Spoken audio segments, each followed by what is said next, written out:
Alright, hello and welcome everyone to SCS 338. I'm DKR and I'm sitting here with Saldarim. Good evening. And we're looking at the lobby between the Gusling Gulpers and the Phobos and Ryder Coalition. So this is our first match of the evening. It's going to be on Northern Fjords. I'm looking forward to it.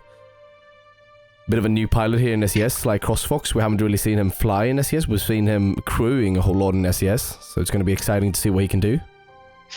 I mean, what we've seen him do is just this phenomenal and on-point Artemis aim. Let's see if he can stick his Pyra into the enemy as good as he can hit the Artemis. Yeah, he's been going through quite a few transitions. I mean, he started out mostly engineering. He's gone to being really strong gunner, so it's going to be interesting to see if he can make the transition into a really strong pilot as well. He definitely has the game knowledge necessary. Yeah, definitely.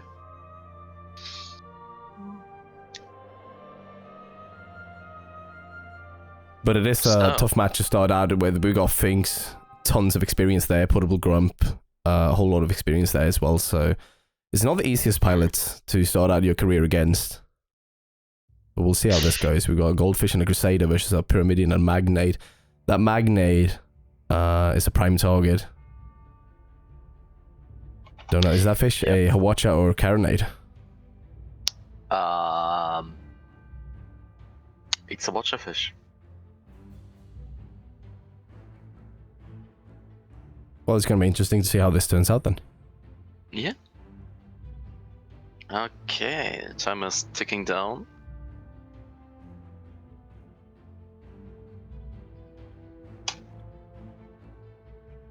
And there we go. Alright, pilots are asked to ready up, and we'll see if we can get this match started. There we go. Clean efficiency.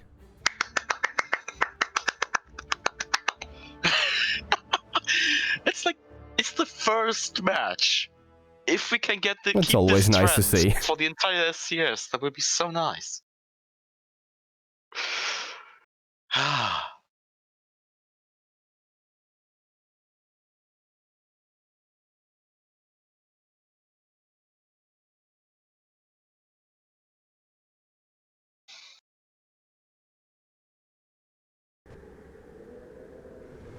Don't forget to change. There we go. It is changed. I'm gonna start us off with the Danis's Dimension, piloted by Watered's Me, a Magnate with double front Gatling. Then we've got a Flacken Artemis in the middle with double Hawacha on the back. Then we've got the Pyramidian, piloted by Sly Crossfox and Artling, so Gatling and Artemis up top, with a Flamer on 3 and Flak on 4. Ship number 3 is the Sorrow of Fish, piloted by Finks, explaining Kara on the right, Watcher front, and Gat Mortar on the left. And the last ship is the Quite Possibly Bees, Crusader, piloted by Grump. She is bringing Watcher Caro, double Gat, double Flak. I messed it up, it's a Lieutenant Meta Crusader. Yeah, we see the fire already be exchanged there with the Sorrow sneaking under the other ships. Danis's Dimension taking mean fire from the back, with the Quite Possibly Bees sneaking up on them. With a bounce on the Pyramidian, that bounce might have almost killed them. I mean, friendly bounces don't deal damage, but there was the possibility. Yeah, but now the Pyramidian has a good grip on the Quite Possibly Bees here.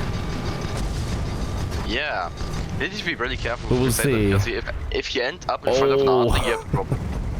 But the Magnate just died. The Sorrow finished off the Magnate, but the Pyramidian might just finish off the Quite Possibly Bees, and they do! So we're left with Sly Crossfox versus the Sorrow of Finks. We'll see if they can keep up. Blue, though. We'll see the Sorrow doing a really good job there, sliding in behind the Pyramidian. Definitely not where you want the Awacha fish, but the cliff is going to help them get rid of that fish from the back. Question is, will they be fast enough to get rid of him? Yeah, now we have the Pyramidian with Artemis towards the Sorrow. Yeah, and that's where the Artling really wants the fish. So good job by Sly there, getting the Sorrow in the right position. And Danis's Dimension is now also back in the fight, so that the fish is reversing out of this.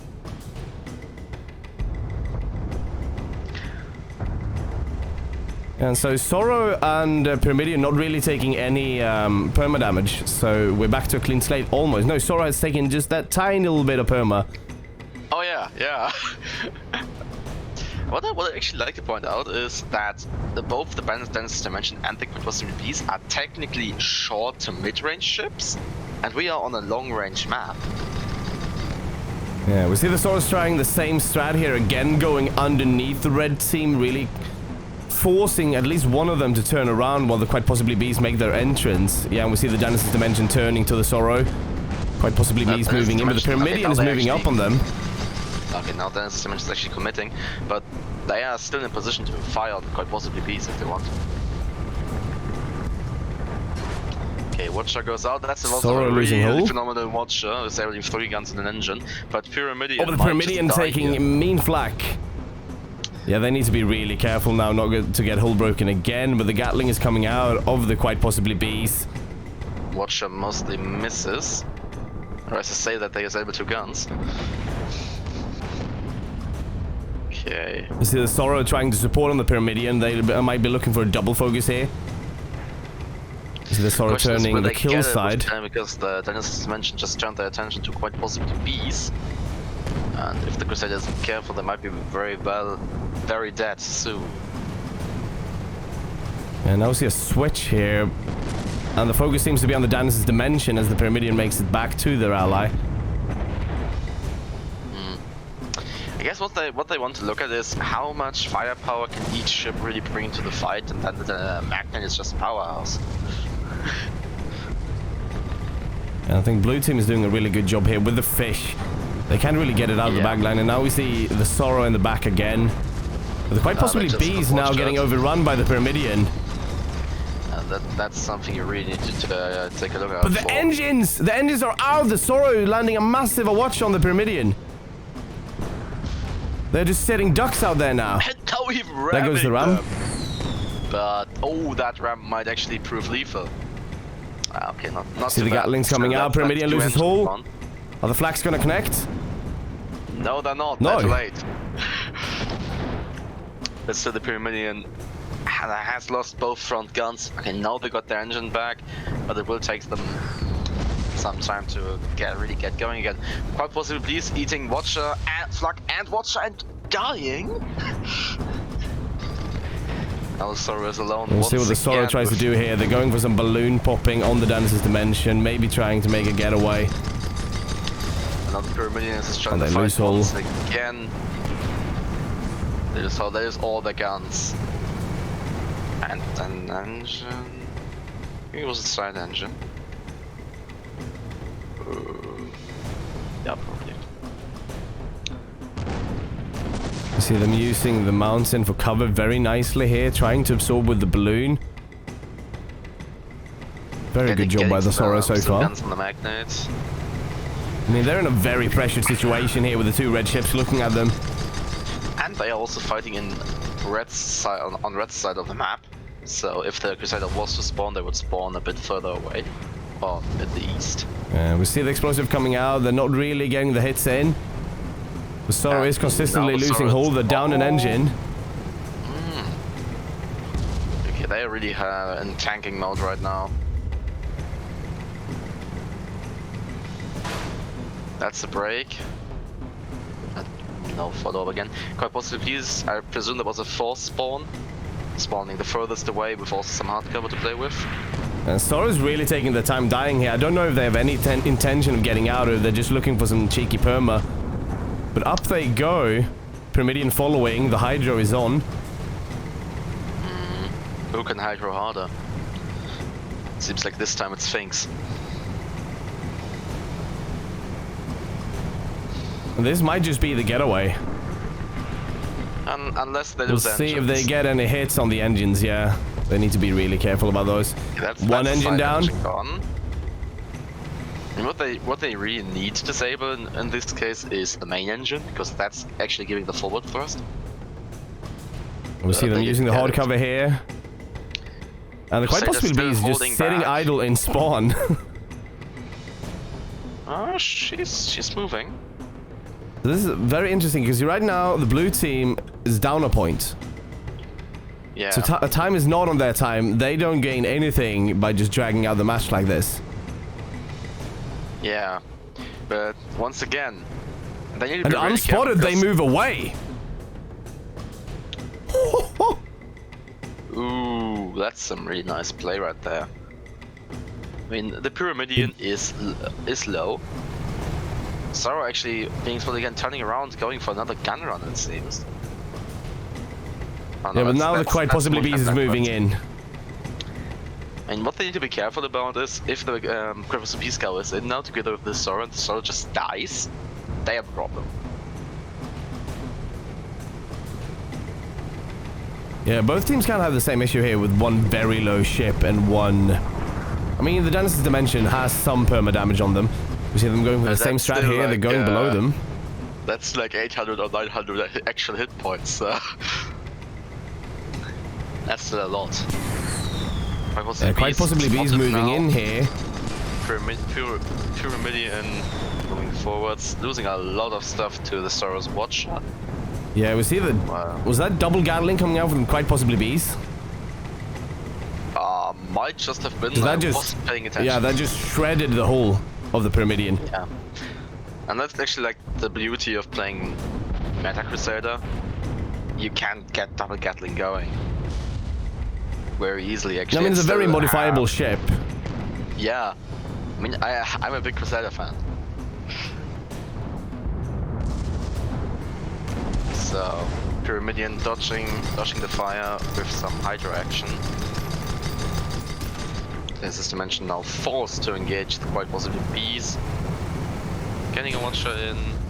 Oh, but also being broken there.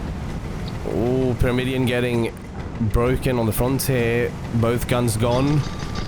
Ooh. Well, the Sorrow attempts to get in, but the Pyramidion not really letting them. Making sure to keep their front towards them. The Sorrow now almost about to lose hold. There we go. The armor's gone. But no follow-up from the Pyramidion. That just seems like the usual Gatling, few Gatling shots that still go in. So hello Ghost, nice to see you. Obviously the Gatling coming out, the flak coming out, but the Pyramidion still has some armor there. Yeah. And now the quite possibly bees find itself on the fire from the magnet. The Sorrow's moving in, good speeds here. We might see on a watch on the Genesis Dimension. But the Sorrow gets broken. Yeah, they need to move away. And so the quite possibly beast is open to double focus here. Yeah. I also have. Is that a Moonshine Driftside Crusader? Oh, there we go. Got break on the quite possibly beast. Ooh. Do we see some? But now the watcher coming out, taking out all engines on Pyramidion again. Oh. Okay, so now we got the double focus on the Pyramidion. And will the flags come out? There we go. That was actually the mortar from the square fish. They've done that twice now. Really good play where the Pyramidion starts chasing the Crusader and it looks like they're gonna win. But then the watcher comes from the back and just takes out all of the engines. It's been insane. I think what Red Team is suffering from here is the fact that the magnet is too slow. They haven't really been able to follow, like when they chase the Crusaders and such, no. Well, the Pyramidion is too fast. So, we have 9 minutes on the clock, more or less. And the score is currently 2-3, with Blue Team Phobos Rider Coalition being in the lead. Yeah, but that could all change, because looking at the blue ships right now, they're really low. And if the red team obtains 4 points. And yeah, the goldfish has like 10%. So yeah. Red spawn in the corner. Of course. Seems like blue team expected exactly that corner since they're moving in that direction. We'll see now they play differently. They need to be really careful about their health. They can't really afford letting the Pyramidion chase down the Crusader because we saw that they took almost half their health when they did so. So it's a risk letting them do that again. Pyramidion going for the one rule of Artling, always be as high as possible. Yeah, and they need to be careful. Sorrow sneaking up back here now, but the Dennis Dimension is actually charged for them, so they should be able to get some watches going with a slight bit of turning. And now once again the Pyramidian is chasing down quite possibly bees, getting an armor break there, but the flux shouldn't be an arc. Oh? No, but we got the ultimates and that might just be enough. Almost getting the kill. Actually, that's a flux on 4, so it's almost forward chasing. 4 it's a 3. Meanwhile, Dennis Dimension and Sorrow are exchanging watches here. Pyramidian now pulling back.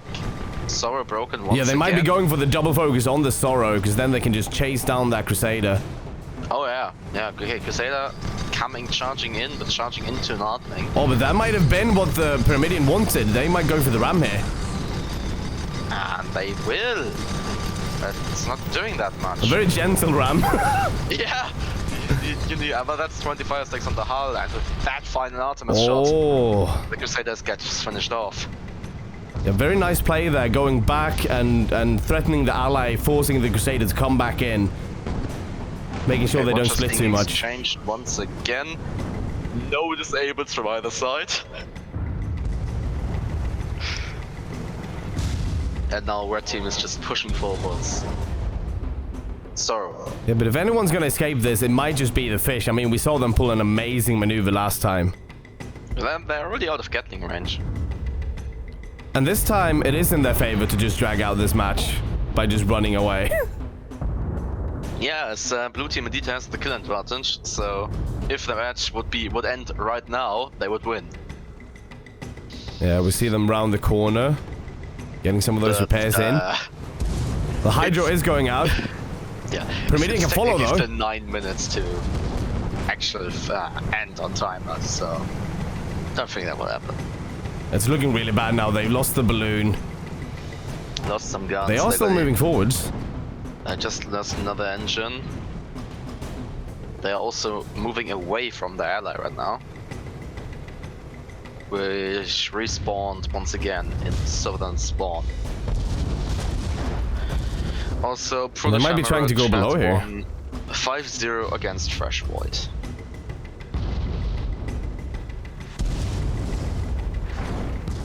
See the Watcher going out. Oh, an unfortunate bump, and that just might be it. Oh. Narrowly dodging. Stop clicking. Oh, that was so close. And there we go. An unfortunate ram into the balloon of the Danis' Dimension. And that puts the red team in the lead. Blue team needs to hurry up now. And red team can have an engagement on their terms. From this position here, I think they are able to see both spawns that are not in the south blue team, so they know that quite possibly is in the south. It's also the most likely position to be. So they are just pushing that spawn right now. Yeah, we'll see if they quite possibly suspect this. Right now they're holding it. I mean, Sorrow is here, so they are too. What red team is doing, they are not going around taking the way that people would expect. Which is quite nicely displayed right now by the positioning of the Crusader, because they were looking the other way. And ta-da! Oh, and this is a really dangerous position. The double team is real. Almost half. Almost gone. That's the break. Flux and Artemis going out. That's already half of the Crusader's perma gone. They had Sorrow on the back, but will they be fast enough? There comes the flak. Nice hit. All right. So, with that nice flank from the red team, we'll actually call it a flank, they obtain the victory. So, with a final score of 5-3. So the Gustling Gulp is taking it home, and that was a really nice display. Also, Glow Water Research Expedition has won 5-0 against Goyo through history, meteorology, or something like that.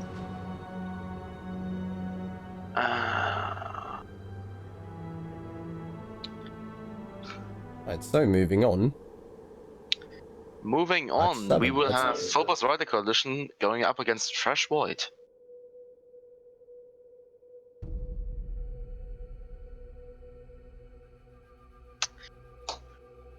So, Gustling Gulpers, you can leave. Phobos Rider Coalition take you over to red.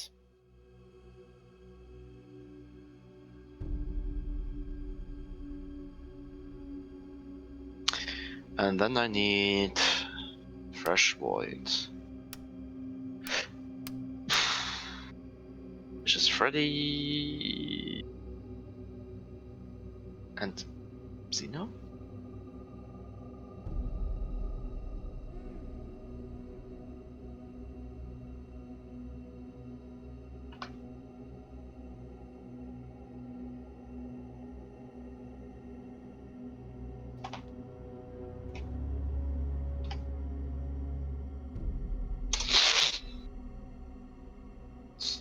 And we need Stoneheart Throwdown.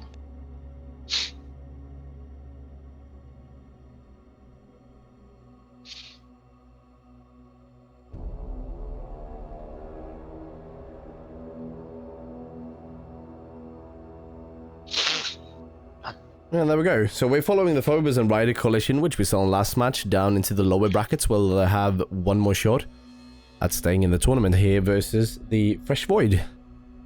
Yes. Let's see how fresh they are. Don't worry, the punts are only gonna get worse. Well, we're going on a Thornhole Throwdown, meaning that we are at risk for a major ring around the rosies as they pass each other around the train station. Or just around the map in general. Yeah, but hopefully it won't be that long.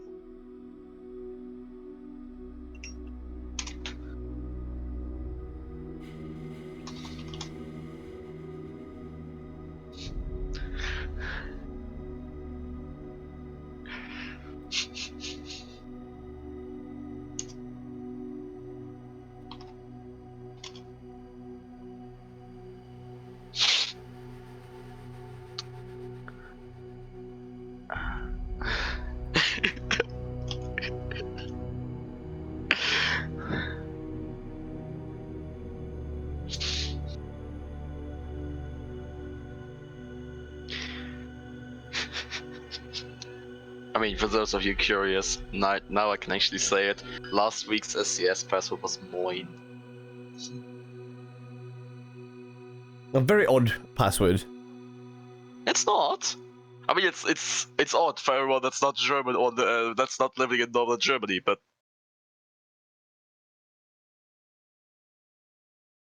hold up.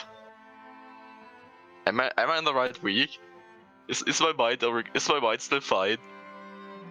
Loving it as well. Thank you so much for the subscription. What? Oh. Twitch stuff.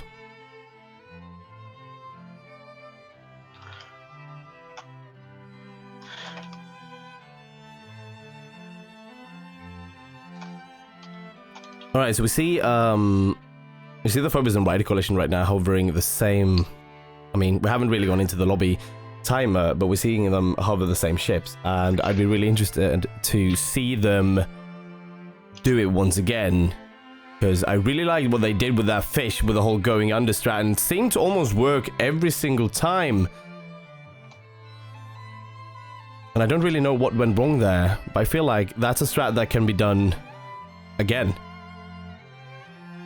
Yeah, and I will now type and then kick it off. Yeah, I am ready with a button. I know, but I just mistyped. Okay, 3, 2, 1, go. And there we go. So the lobby timer is go, and that means changing ships is up and available to both teams. I mean, it's always available, but it's really speaking only really necessary if you actually have a timer going. Yeah. So Dolores blowing up your chat here with some creepers. Some creepers and some Skaborn Chan. A lovely mascot.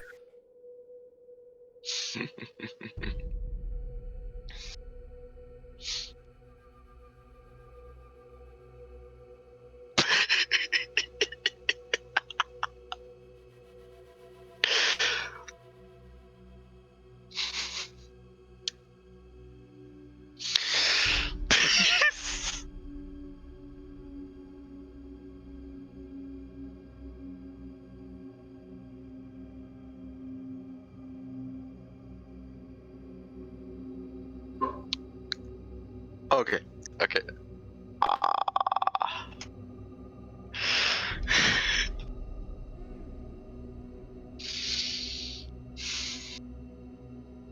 we're seeing here is not really a mirror matchup, but it's quite close. I mean, we've got 2 gunner platforms and 2 fishies running around. So while they might not look that similar, they still have very similar functions in both teams. Now we see a Pyramidion from the blue team, the Digistruct Claw. Plural. It's actually not an Artling. Freddy, have you learned nothing? Whatever. I mean, we have been seeing less and less of the Artling. They have been kind of phasing out. Fishes have been a hot new topic. People just don't want to play the same ship every single time. But it still is. I don't say that. I know a certain someone that if he could make it work still, would still be running the Artling into the ground and beyond. Yeah. But there is this whole meme going on. You either say, do we want to sign a pact with the devil, or do we want to try hard, and then you just go and pick Artling. Yeah, but I mean, there's also the thing, isn't it, with the Artling being that prevalent, that it's been around so much that people have had so much time to attempt to find a counter to it as well, with having so many matches against it. So eventually maybe someone cracked the code and said, well, Artlings can't do this or they can't do that. They're still a very strong ship, but I think people know a whole lot better now how to deal with them in different ways.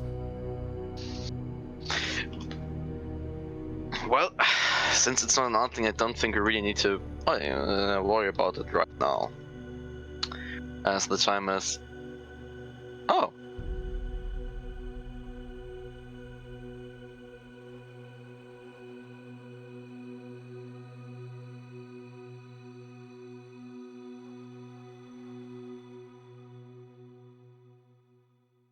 Oh. Someone just gifted me a sub. Oh wow, Lover knows well. Thank you so much for the 3 gift subs. Very, very nice of you.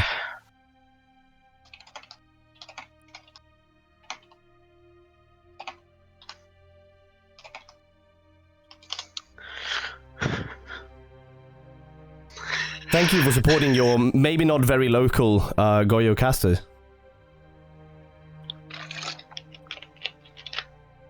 Alright, and that's it. That's the timer.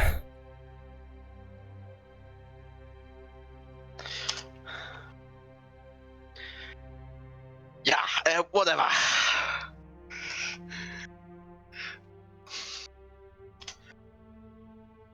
Onwards we go to what we came here to see. Yeah.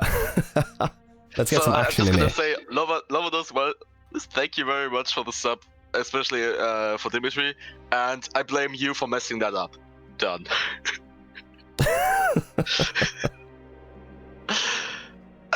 Let me just so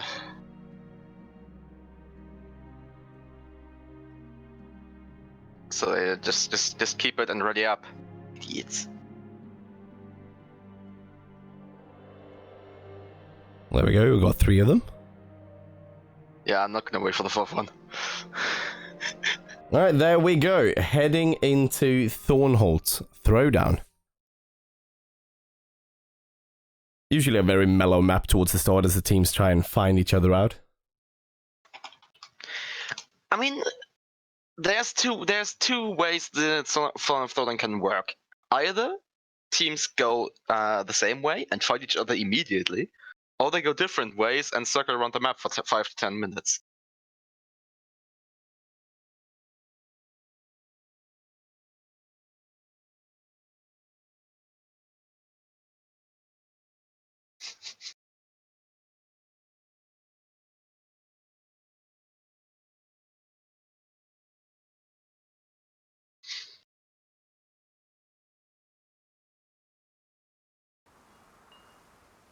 Right, there we go. We are in, and I'm gonna start us off with the Sorrow, piloted by Finks. It is a Watcher-Fish, so a Watch on front with a Carronade on right, Gatling and Mortar on the left. Then we've got the Quite Possibly Bees, piloted by Portable Grump. You've got a Watcher, Flak and Gatling on one side, with Gatling, Flak and Carronade on the other. It's the same. Ship number 3 is the SS Black Sail. It's a Magnite piloted by JT. On the right, he's bringing Gat Flak Watcher. On the left, he's bringing Gat Artemis Watcher. The last ship is the Digistruct Claws, 3-man piloted by Freddy. He is bringing an Artling, with top deck Artemis getting Side Flamer and Flak. Yeah, so a very standard run-to-the-mill Artling there. And we're looking at a very similar setup to last match, aren't we? With the Magnate and the Artling versus what the red team was bringing last match. Now, we are seeing a bit of a ring around the roses here, but Sorrow is going to outrun them. It's the same. Yeah, Like, so they might have been might have been watching, might have been taking notes. But if they're not careful, they will end up with red team in their back. So either they start pressing R pretty hard, or they have a Sorrow and no engines. We're going to see here if they go for the spot or if they may go for the long con here. Okay, they're just going to take that opportunity. But still, that's a Sorrow in their back, and that's a lot. 2 engines and 2 guns. That's a really good watcher. Yeah. Okay, and now also and the mortar on the Black Sail. Mortar going out. Flak Watcher. Beautiful. That's a kill. That was a beautiful flank. Now they need to be careful. They'll quite possibly be sustaining damage.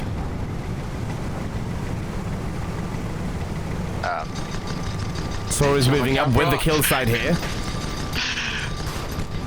Yeah, red team is really not messing around right now. They saw the opportunity and they took it. Yeah, they just took them with Storm. We even have them in chat here saying, what? And rightfully so. That was a lightning fast flank by the red team. I mean, actually getting there took some time, but then the execution was just 30 seconds done. And Steel Legio Lepida Terra has won 5-1 versus Brutish Hemorrhage. Where is that match though? Now we see the blue team spawning literally on the opposite side of the map. They know just about where the red team is, and the red team seem to be turning around here, so hopefully we'll get another engagement very soon. Yeah. I mean,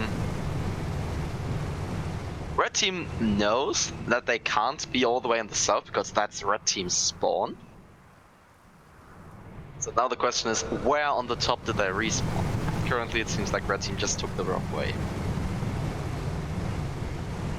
We also have a spot on the wall. Wall has been spotted, confirmed. Yes. Also, Dimitri, the challenge for you. There's a nuke device, or there's a nuke cannon in the wall. Do you know where it is? Nuke cannon in the wall. I have no clue what that is, but I have heard about it. And it's a challenge for you to find it. Also, why can't I? Oh, because I'm on the HUD ceiling.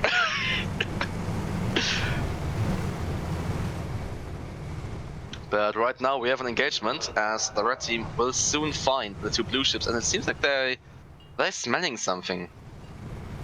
Oh, yeah, they need to be careful. They don't want to end up in the same flank, and the Sorrow do see them from below there. They don't really have a clue where the red team is right now, I don't think, because they're not turning. They're going the wrong way. They're not turning, and the Sorrow is coming up. Once again, getting that watch shot, the blacks all are getting 3 engines. But this time, Digistruct Claws a bit faster on the response here, getting their Artemis going on the Sorrow, but they will still end up with that Crusader and that fish on them. That's yeah, but the Black Sail can't really turn, and they're moving on the Digistruct Claw. Yeah, watch on the Perma, Flak going in, it's holding on to a 5th right now. As his Black Sail finally turn around, but Digistruct Claws will just eat the Flak from the quite possibly bees, and they get finished off. Yeah, once again, the power of that flank by the Sorrow just gives them free reign. They bounce, but no damage dealt. And Black Sail once again almost fully disabled. Double broken. But they got ram killed. Yes. Yeah, that was an attempted sandwich going out there. Yeah. And with that, at 15 minutes still on the clock, Red team is in the lead 4-0. Yeah, they are not playing around here. There might be some built-up frustration from last match where it didn't really go the way they wanted. I mean, it was not a stomp by any means. There was a very close match. And now they're showing what they really can do here. You could say that they might be styling on their opponents. Yeah, but that flank by the Sora every single time has been just the immediate win condition for the red team. They've been doing very good work with the disables that they've gotten from the Watcher. Now we'll see if they're going to get another drop on them. The spawn furthest away from red right now. And the question is, will they turn left or right? If they turn left, good. If they turn right, bad. They will turn left. That's good. Might be though that red team is actually going through the wall. Oh no, they're not. And we see the Sorrow here ready by the edge, and blue team is going to pass by here, and that might just be another drop on them by the Sorrow. But they should be seeing it here now. This time around, the Sorrow will engage both ships facing them, but they still managed to get a phenomenal Watcher in disabling egg. And the Digital Claw is looking the wrong way. Crusader marching in as well, flag going out on the black sail, and still holding on. There we go, explosive, yes! Alright, so red team takes that home, 5-0, incredible display. Really hard strategy to deal with. Minutes, if even. So, really fast match. And goes 5-0 for the Phobos Rider Coalition, so we will keep with them. We'll stay with them. And the next match will be the Phobos Rider Coalition going up against the Jackdaw. Got kicked into out of the top bracket by the Pomelos. Okay. I mean, that's a really hard team to go up against. Yeah. There's a reason they won nine SCSs in a row. Hmm?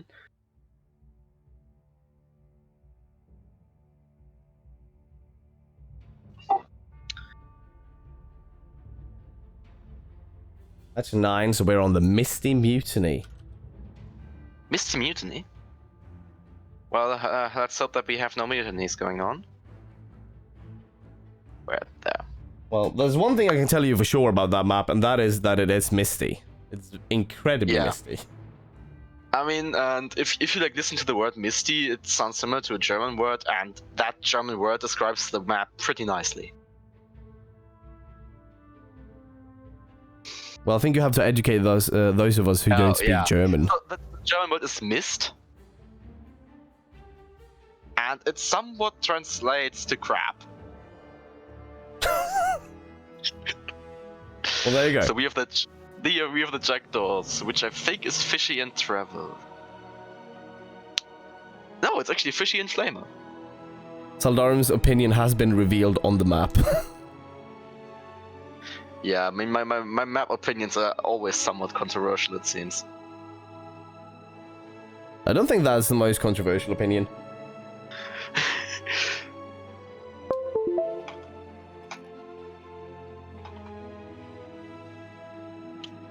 Okay, also, I will be right back. Right then.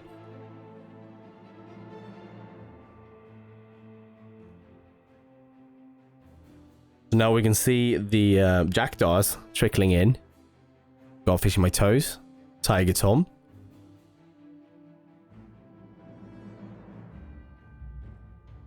And there we go.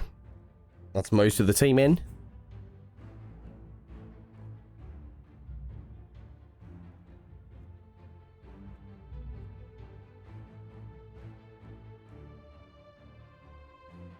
Now it's going to be interesting to see if they try something similar to what the other two teams have tried. One team did the Pyramidion along with the Magnade, and they managed to beat them. But then another team did the exact same thing, and that ended in a 5-0, an incredibly quick 5-0.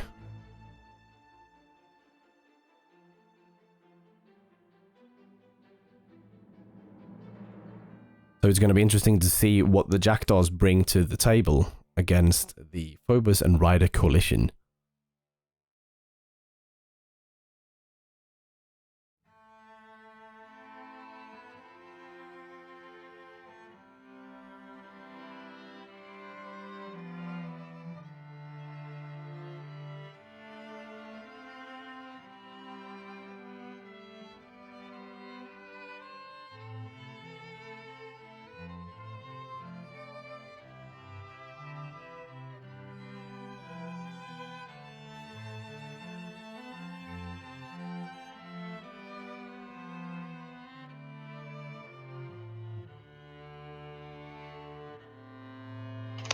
And I return. There we go. That means we're getting ready to get this match started as the Jackdaws have arrived. Igthrill is on his way back.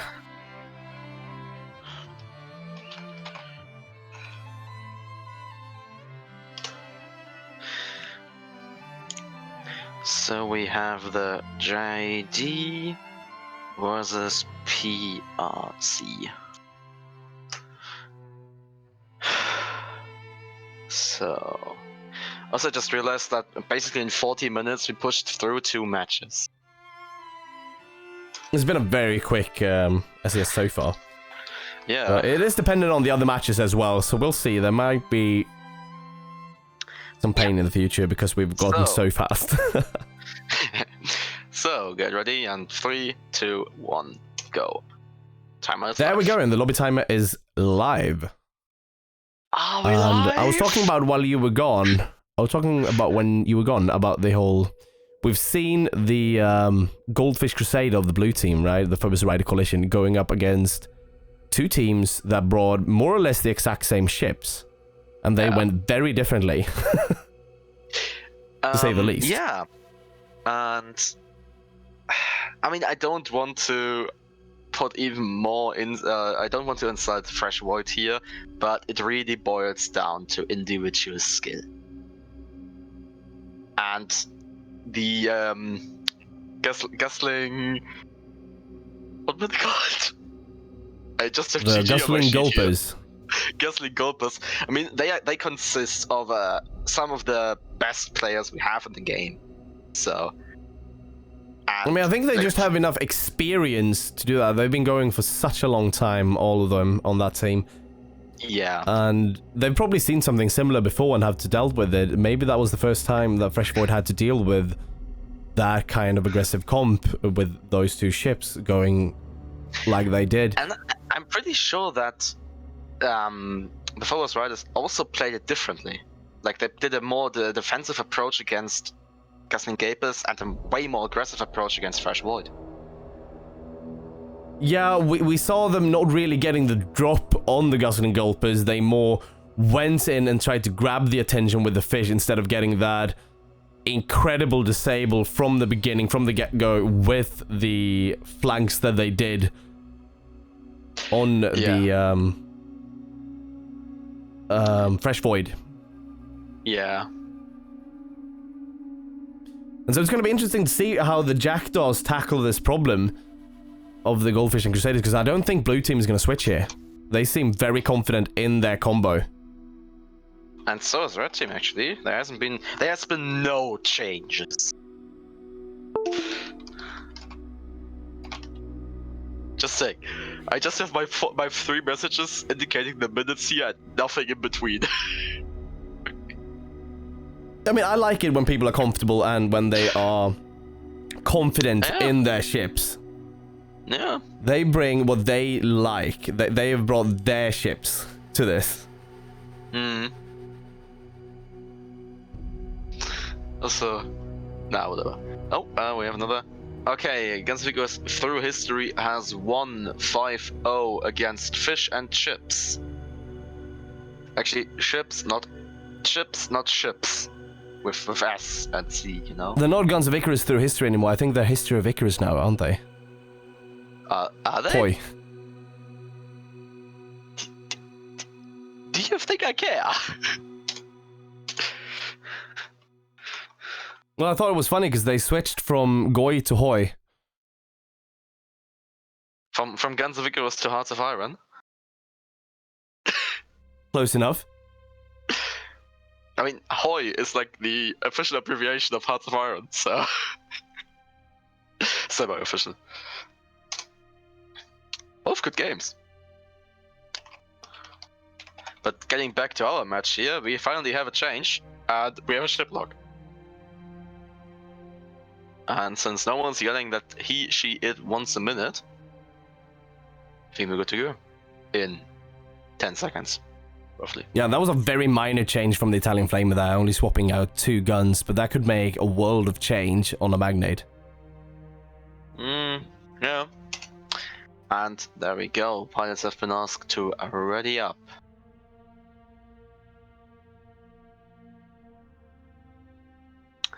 And blue team, phenomenal. Leading by example here, readying up immediately. And red team lacking behind.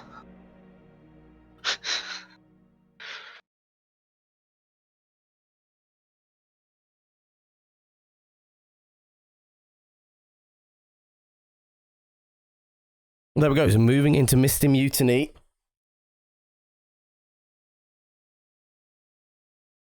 A very controversial map with very few sightlines. So, Brawl is usually the name of the game on this map. Yeah, that's true. It's like what I think everybody knows what I'm about to say right now, but yeah, if you just look at the map, you have long sidelines, really long sidelines, like one on the right you have from top to bottom. But then you realize that the entire match is filled with clouds, and you see nothing. Unless you're all the way in the south there, and there it's cloud free. Yes, I'm starting us off with the Italian Flamer, going with the Pretty Princess, a Magnate, with a left side Laser, Artemis and Carronade, along with a Watch on the right side with Flak and Gatling. Then we've got the Stumbling Minnow, piloted by Fishing My Toes. It's got a right side Carronade, a front Watcher, a left side Carronade, and a back Flamer. And ship number 3 is once again the Sorrow, piloted by Finks. It's a Goldfish with right side Carronade, front Watcher, and left side Gat Mortar. And the last ship, once again, quite possibly Bees, Crusader, piloted by Portable Grump. She's bringing front Watcher Carrow, mid deck Flux, top deck Gatlings. And just immediately killing herself on the building. Wow, the Sorrow going in aggressively there, but Grump going even more aggressively into a building. And I won't call any kills here, since that was a terrain kill and no one got credit for it. Yeah, we can see up in the score there that did not count because none of the red tip ships had actually touched the Crusader before it went at Mach 5 into a building. I think she is using Moonshine Drift Sail. Yeah, and that's a very dangerous combination. I think you need to take 50% more impact damage from Drift Sail, and if you go fast and get stuck on a building, that's a lot of damage. Yeah, we see the Sorrow moving back here, just resetting the engagement. Okay, yeah, Sorrow suffered no damage here, so they will just go back one more time.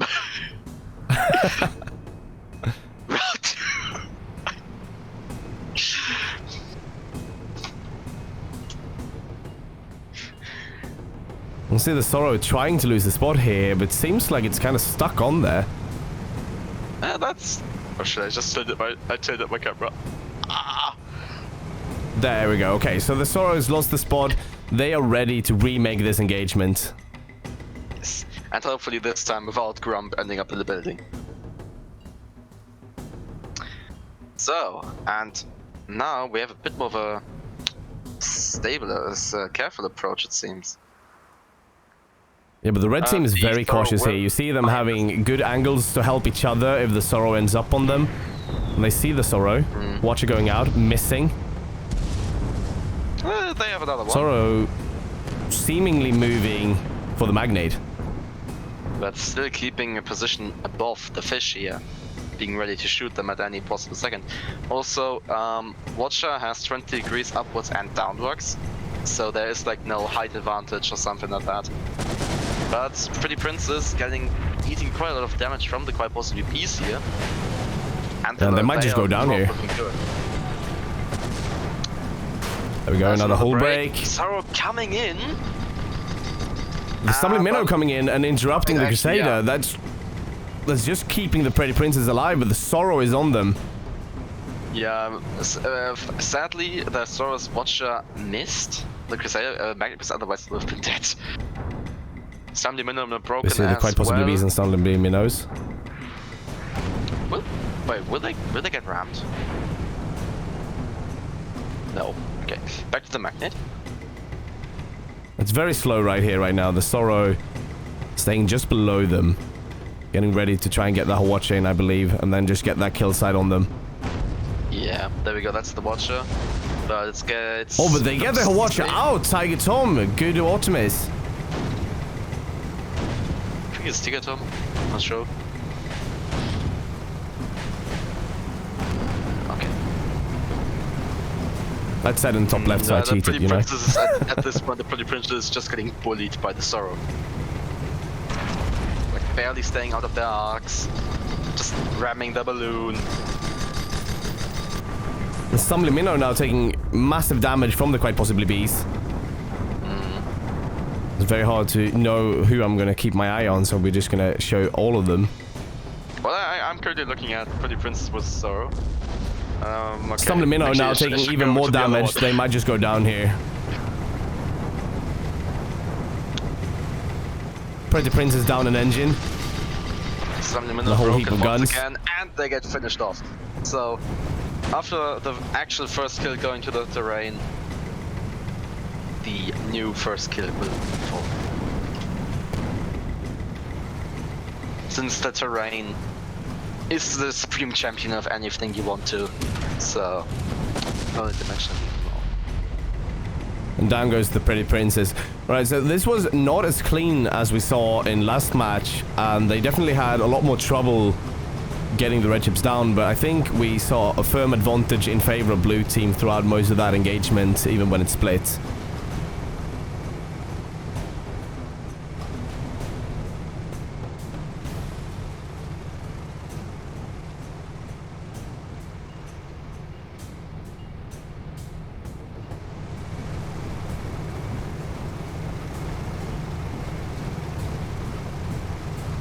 Now we see the red spawn. We can probably assume that the blue team has a pretty good idea of what spawn they've chosen, because they move pretty confidently up towards them right now.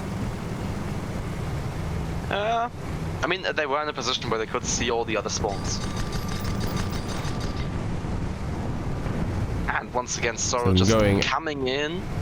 The Stumbling Minnow firing off the Watcher, but not doing anything there. And just eating the fire from Crusader here right now. Pretty Princess And broken it might already. be... Stumbling Minnow losing They 3 popped the guns, Pretty 4 Princess, guns. and that might just be room for a double team on the Stumbling Minnow. And it seems like that's exactly what they're going for, with the Sorrow bringing the mortar into Arc. Not using it. High possibilities now once again moving in on the double broken Stumbling Minnow. Flux go out, but only a few actually hit. Still, that's You see the Sorrow keeping the Pretty Princess just out of the fight there by staying below them, making sure they can't really move, while the quite possibly Beast just finishes off the Stumbling Minnow. Really good work by the blue team. Pretty Princess now turning to go for the quite possibly Bees, getting the Gatling going. Question is, will they keep it up? Or will they be I mean, able to they've keep got it no up? engines, so they're in a bad spot here. And they also got no balloon. Soon they will have no armor. But quite possibly Bees is actually broken as well. Eating a flak, clear of flak there. That's a lot of damage. And still, the magnet goes down. 4-0 lead for blue. Yeah, so another one of those, and the quite possibly Bees is going to go down, but we're looking at 4-0. Yeah. In blue team's favor. They're looking really good right now. Is, so I've seen a lot. Actually, now that I think about it, I mean, it's unusual to have on the laser to have like on the magnet to have like laser Artemis Carol. What I've seen before is, for example, where I do laser Mercury Minor, but it actually works. Because if you go like the broader magnet, you have Gatling Artemis Carol. So yeah, and we see the red team spawning in right behind them here, and they are ready for it. They move in. Sorrow taking a bit of a watcher there. Pretty Princess taking even more of a watcher, as the quite possibly Bees going for the double Gatling, and now the explosives coming out. And that's a lot of damage on the Pretty Princess. They are holding on to the pixel further. So now the Gatling's coming out again. In an area where they can get Gat kills, and I think that's exactly what's happening. So, the Phobos Rider Coalition once again obtains the victory in this match. And if they once again obtain it 5-0, they do. So that's it for the Jackdaws. And Phobos Rider Coalition will move on to face Steel Legio Lepidoptera. That'll be an interesting one.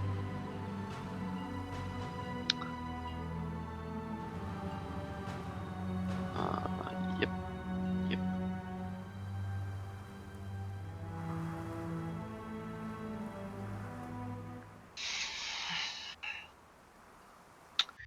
on Derelict Deception.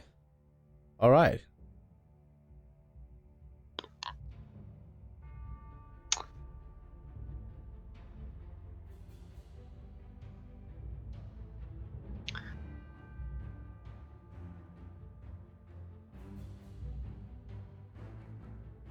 And we see the Steel Legio Lepidoptera sporting their new logo from last week, I think, was the first week they used it. Yeah, pretty sure. Showcasing the downfall of the Pomelos. But that downfall didn't come at their hands. Yeah, I think it was by the team simply titled Artemids? Yes, which was basically Glowwater Research Expedition, just with a bit of added flavor. Did they ping the right people? Please tell me, people. Yeah, I mean, we're seeing the Steel Legio Lepidoptera coming in. At least a bit of one half of it.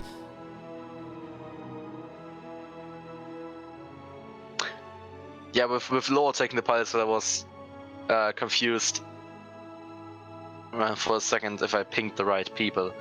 But yeah. As we see the Moth half coming in, and we have some of the Steel Vanguard half as well, because this is a coalition team, actually, between the two clans.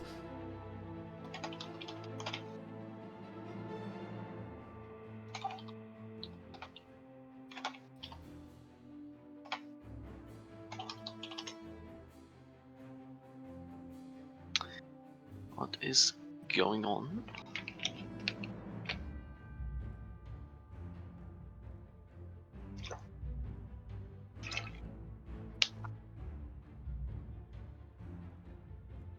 Also, oh, and map, yeah. This is match 14, Derelict Deception. Which is, I think, rather high up. Actually, no, it's all the way at the bottom. Yeah, it's all the way at the bottom.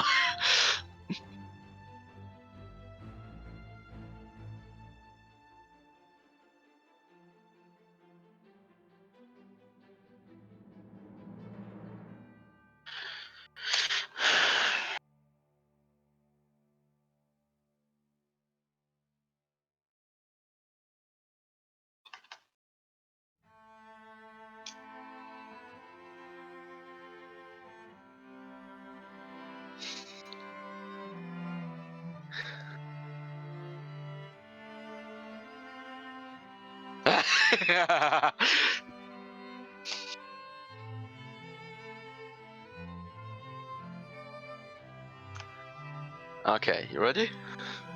I am ready. 3, 2, 1, go. There we go. Lobby timer is a go, and will blue team switch it up? That is the real question. I would say no. But let's see what red team actually does.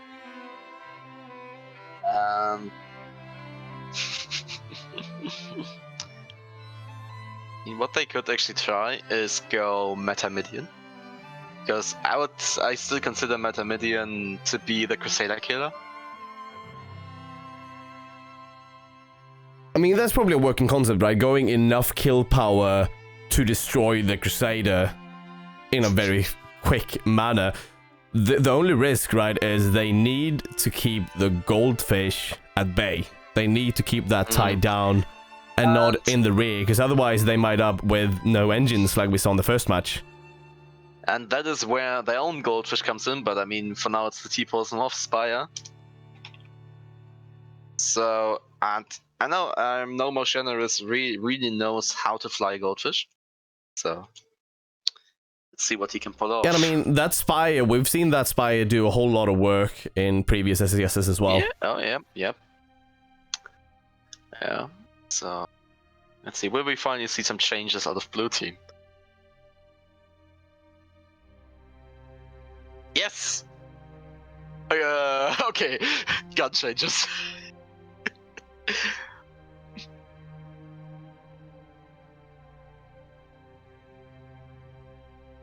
So some gun changes on the fish. Has it changed from a Hwacha fish to a Carrowfish, perhaps?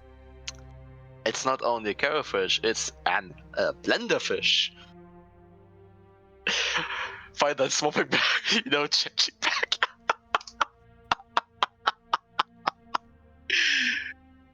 Okay, so things certainly got us there.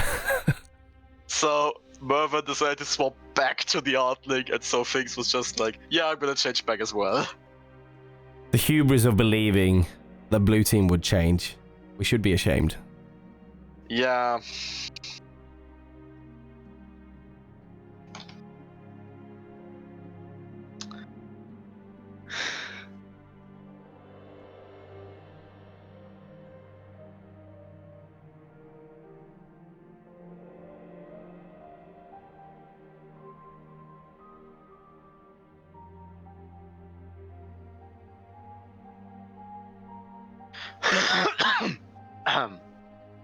I mean, looking at it so far, I think a Pyramidian Goldfish combo is really...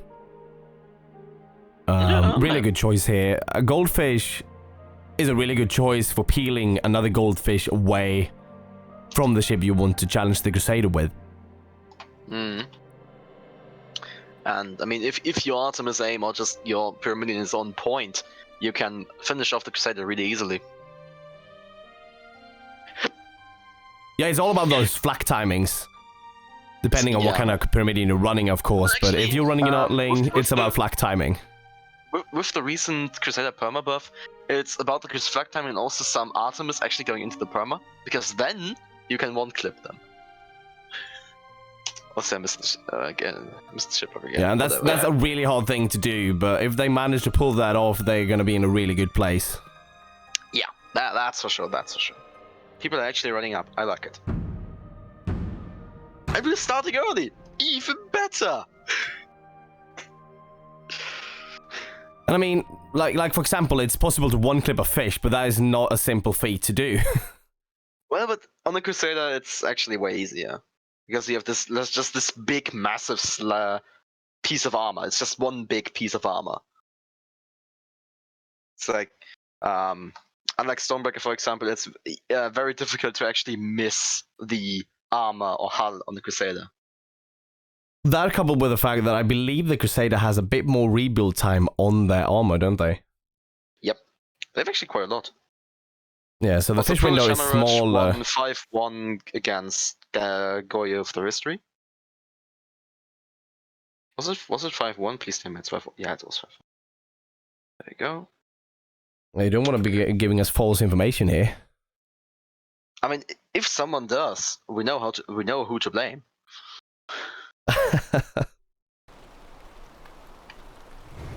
Alright, so looking at the ships here, we've got the Pomperidian Moth, piloted by Mervyn. It is an Artling, so Gatling and Artemis up front, with a Flamer on 3 and Flak on 4. Then we've got the Fifth Element, piloted by Mosine. It's a Hwacha fish with a right side Carronade, left side Flak, and a left side Gatling. Interesting. Ship number 3, once again, Sorrow. It's a Goldfish piloted by Finks. He's bringing Kara on the right, Watcher on the front, Gat, Mortar on the side. And ship number 4, quite possibly be Crusader piloted by Grump. She is once again bringing Carol, Watcher, double Flak, double Gat. Actually, the fishes are more or less the same, except for the 4th gun. Yeah, they've got a mortar instead of the flak. And Finks bringing a mortar. And so we see Red Team went inside. Yeah.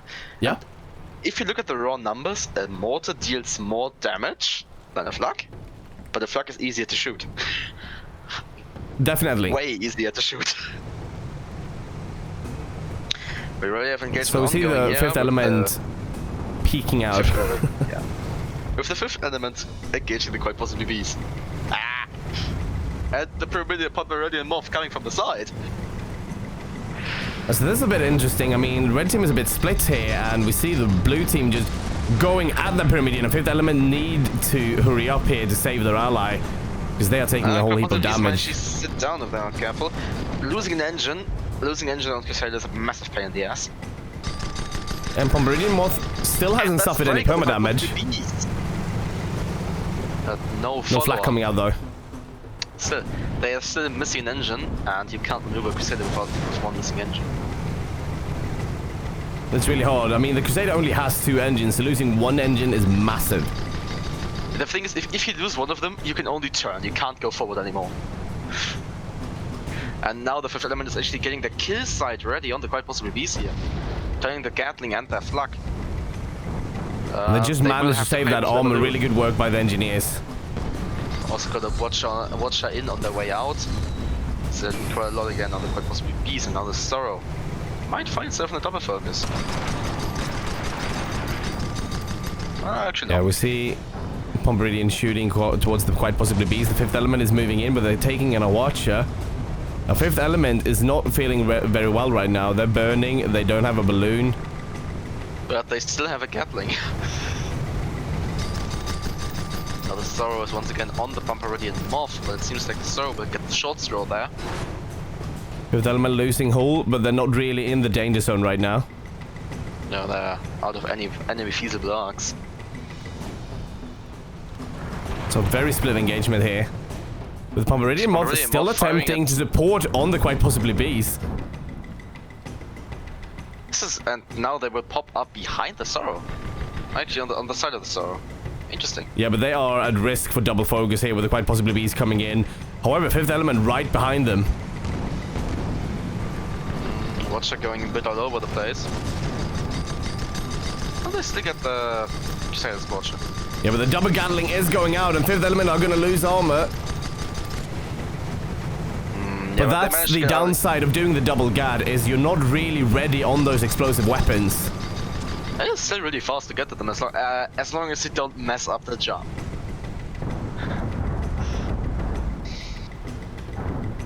Yeah, but on the fish, that's so vital, because that hull break is not going to last for long if the engineers are ready for it.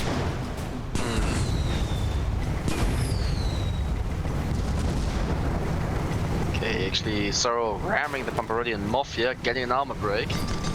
Yeah, but they don't have their front gun. We saw some really good Artemis from the Pomeranian Moth, getting that watcher out. Sorrow broken. Now Sorrow broken. Going out. What's that? Flak going out a bit too late. There's a lot of flak going out on the 5th element. We're just holding on to a quarter of the Burma right there. Broken once again. Will be a follow-up from the Corpus Bees? We won't, but maybe now? Yeah, but the Sorrow is suffering, and down they go. Now the 5th element just might hold on to that little bit of perma long enough for the Pomeranian Moth to come in and finish off the quite possibly beast. We'll see. They've got double Gatlings on that ship, but they managed to take out the Gatling on their side, meaning they're safe for a while. But it's up and running again. And there we go. That's a Gatling going out, and that's a Gatling. Oh, Gatling kill! Just barely staying alive. Very hard situation. Might pay for their with their life. They won't. They won't. Yeah, we see the Sorrow has spawned in, so the Pomeranian Moth is going to be a bit careful here. Yeah, it's always better to have the fish in front of you than on your side, or maybe. Yeah, in these fights, it's vital for them to have the Sorrow on the front, because if that fish gets to the engines, they're in a really bad situation. Now, they got that watcher out, but the quite possibly bees is moving in. But we've got a spawn in from the 5th element. Oh, but there we go. The Pomeranian Moth has no engines. It's a big watcher there, missing all engines and 2 guns. And the kill site is ready. Mortar comes out.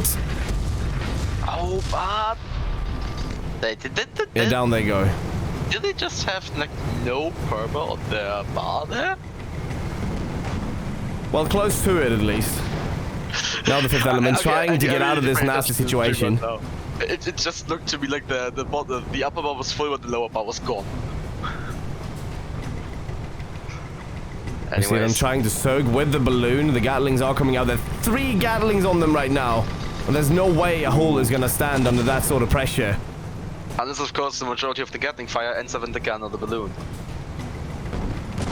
Now the Sorrow once again coming the Rams coming out. A ram and a watcher. Oh, and the mountain! The mountain! Double broken and everything disabled.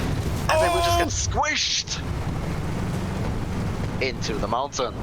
The Pomeranian Moth is spawned, and this is a prime example of a meat grinder, if I've ever seen one. And I think it was really hard to foresee. Maybe the captain of the fish didn't see the mountain behind them and didn't feel the impending doom that was brought upon them by the Sorrow. Now the mortar's coming out, the Pomeranian Moth is not going to stand under the pressure. 4-1 to the blue team. They're in a good position. They're in the red team spawn. But there is a spawn towards the middle of the map that is quite a bit further away from here. So they can still get a fighting chance in getting ready for the blue team. Also, I just saw it in the stream. Yes, the Pomeranian Moth briefly had a no perma was still alive. It's just, you know, a case of being dead but not knowing it yet. Oh, okay, yeah. We see a red team spawning in immediate spots from the blue team.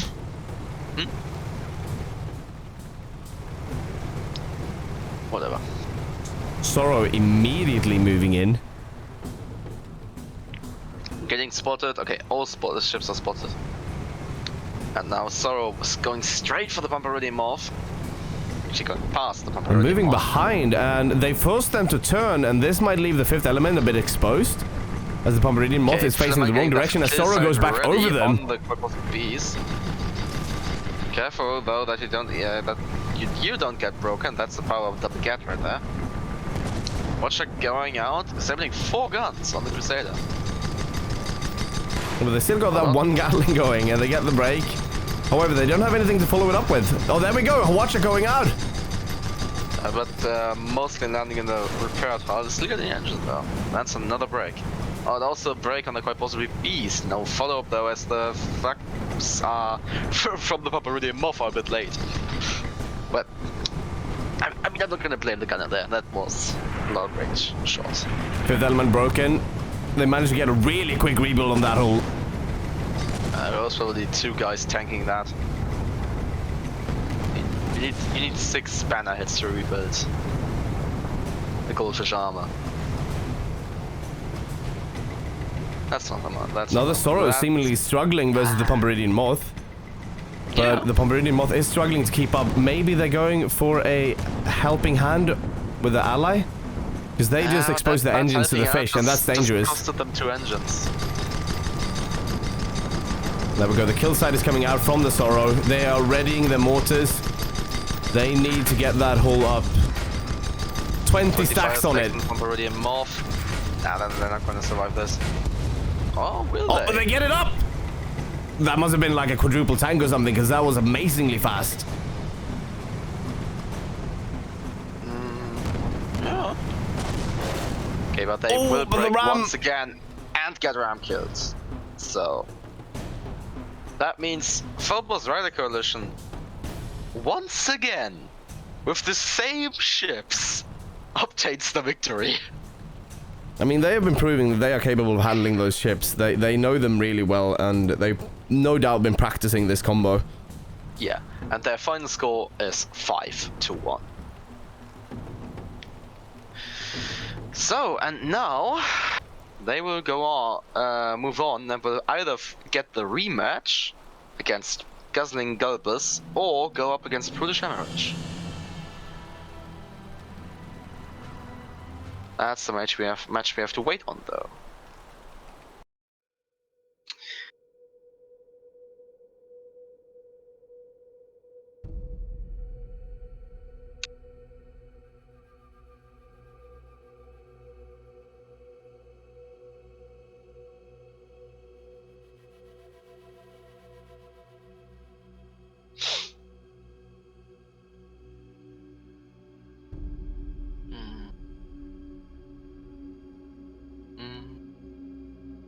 Yeah, so we're currently waiting for match 16 to finish, so we're going to be taking a short break here before we continue with the scheduled match, which will be the match between... We're waiting for 13. 13? Why is that bad? 16? No, 13. It's not yet the semifinals. Oh. We still have 1 match more to go.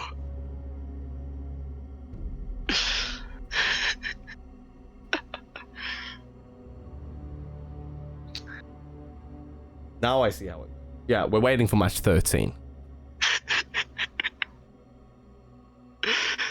We're gonna be back in a bit, after we waited for match 13, the match before us there in the lower bracket, to finish up, and then we'll be moving on with the scheduled matches.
Alright, so welcome back after that short pause. I'm going to bring us over to this screen and we can see that we've got the Steel Legio Lepidoptera versus the Phobos and Rider Collision. So we've got the rematch. We see that things has already swapped it up a bit. It's Gusling Gulpers! Gusling Gulpers. Did I not change that? I did not. We're showing the wrong map as well, actually. Looking real good here. We're supposed to be a Mr. Mutiny. Professional streamer, yeah. Yeah, I'm a professional streamer. There we go. Beautiful. You know what the real streamers do? They don't bother with logos at all. No, but I like the graphics. Oh, those are the lazy streamers. I don't actually know. How else am I going to show off Skyborn channel in the little corner there? It's so beautiful with a giant cannon. Fair point. But yeah, it's Gusling Gulpers on red going up against the Phobos Rider Coalition, which will be, as mentioned already, the rematch of the very first match we did here. And we see some similar ships. Actually, 2 ships are the same as they were, and 2 ships have changed. Yeah, so both teams are switching it up a little bit here. They've already had a taste of each other tonight here. They went up with the Pyramidian and Magnate versus the Fish and the Crusader. Now we're seeing a Crusader, but a Squid instead, along with the Pyramidian we saw the first match with a Spire instead. Yeah. Spire might be a good choice. I mean, the turning definitely helps when dealing with squids, for example. And what kind of Spire that is, I will know in a second. Yeah, that is a kill. That's a kill Spire. He's not messing around. Watcher. Yeah, might be the intention of going after the Crusader, but also that Watcher means it's very dangerous for the Squid to be around that Spire for very long. Yeah, I mean that Spire is definitely able to finish off anything really quickly if they manage to get a good drop. And since the gunner is alternating between the Flak and the Watcher, you have both can have both Gatlings going at the same time. Now I just spoiled the donut. Yeah, I mean that Spire is basically what we've seen Finch's Fish do, but without the extra step of having to turn around and face the kill side. Yeah. They can do it all while pointing straight at them. Just have 4 guns pointing in one direction. Yeah, it's definitely very powerful.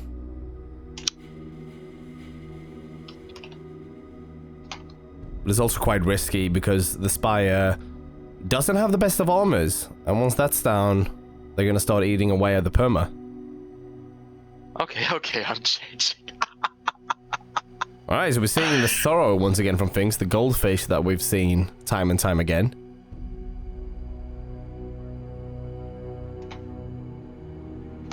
But we'll see if red team stays with what they've got. Or are they going to need a minute to think this over?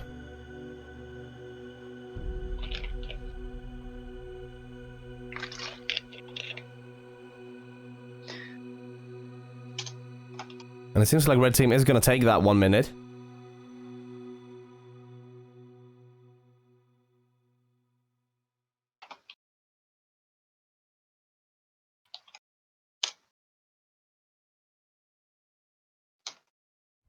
That means we've got 1 more minute of the lobby game. And after that, it's going to be 30 seconds until we start off the match.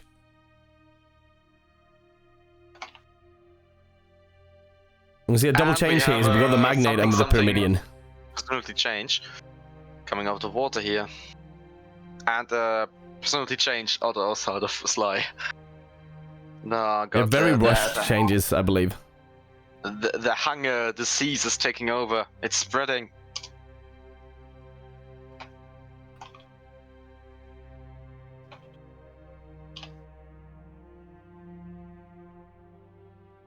Oh wait, people can't actually see the chat, so I don't need to worry about someone saying I'm using copy pasta. But we see... So blue team has their ships that they've brought this entire SCS. They're readied up. They know what they want. And it seems like we're going to have more or less a repeat of the first match, but on a different map. Yeah, pretty much. And people are also already readying up, which I really like. I shouldn't say that. I really should stop saying that.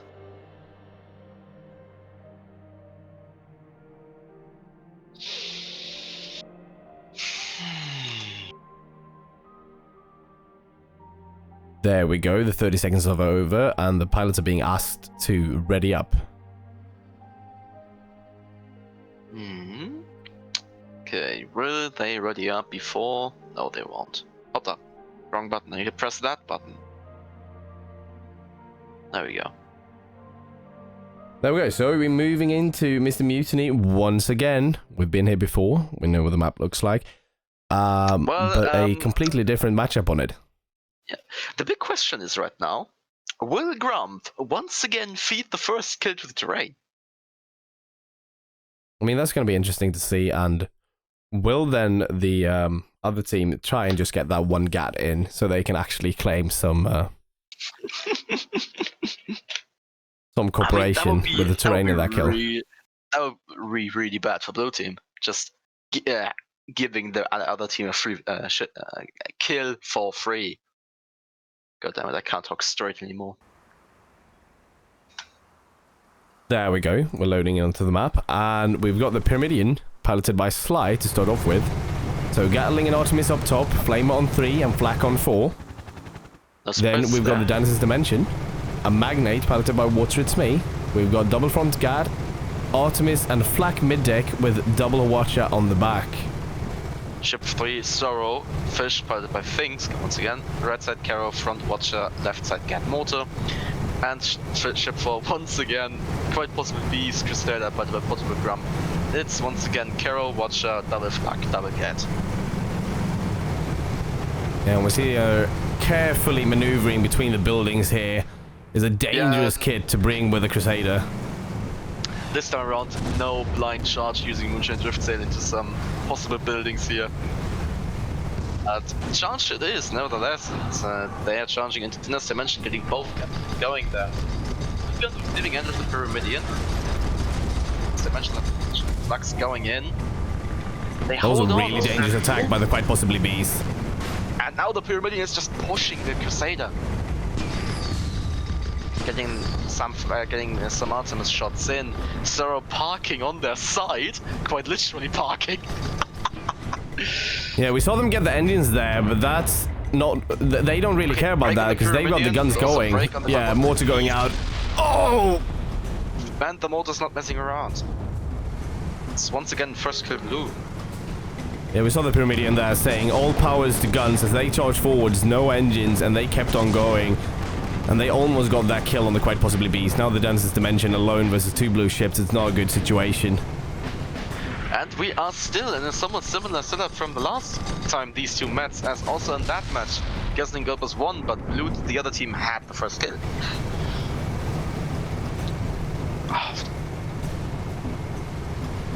Yeah, but we've seen a really similar setup to every other time, haven't we? With the Crusader going for the Magnate.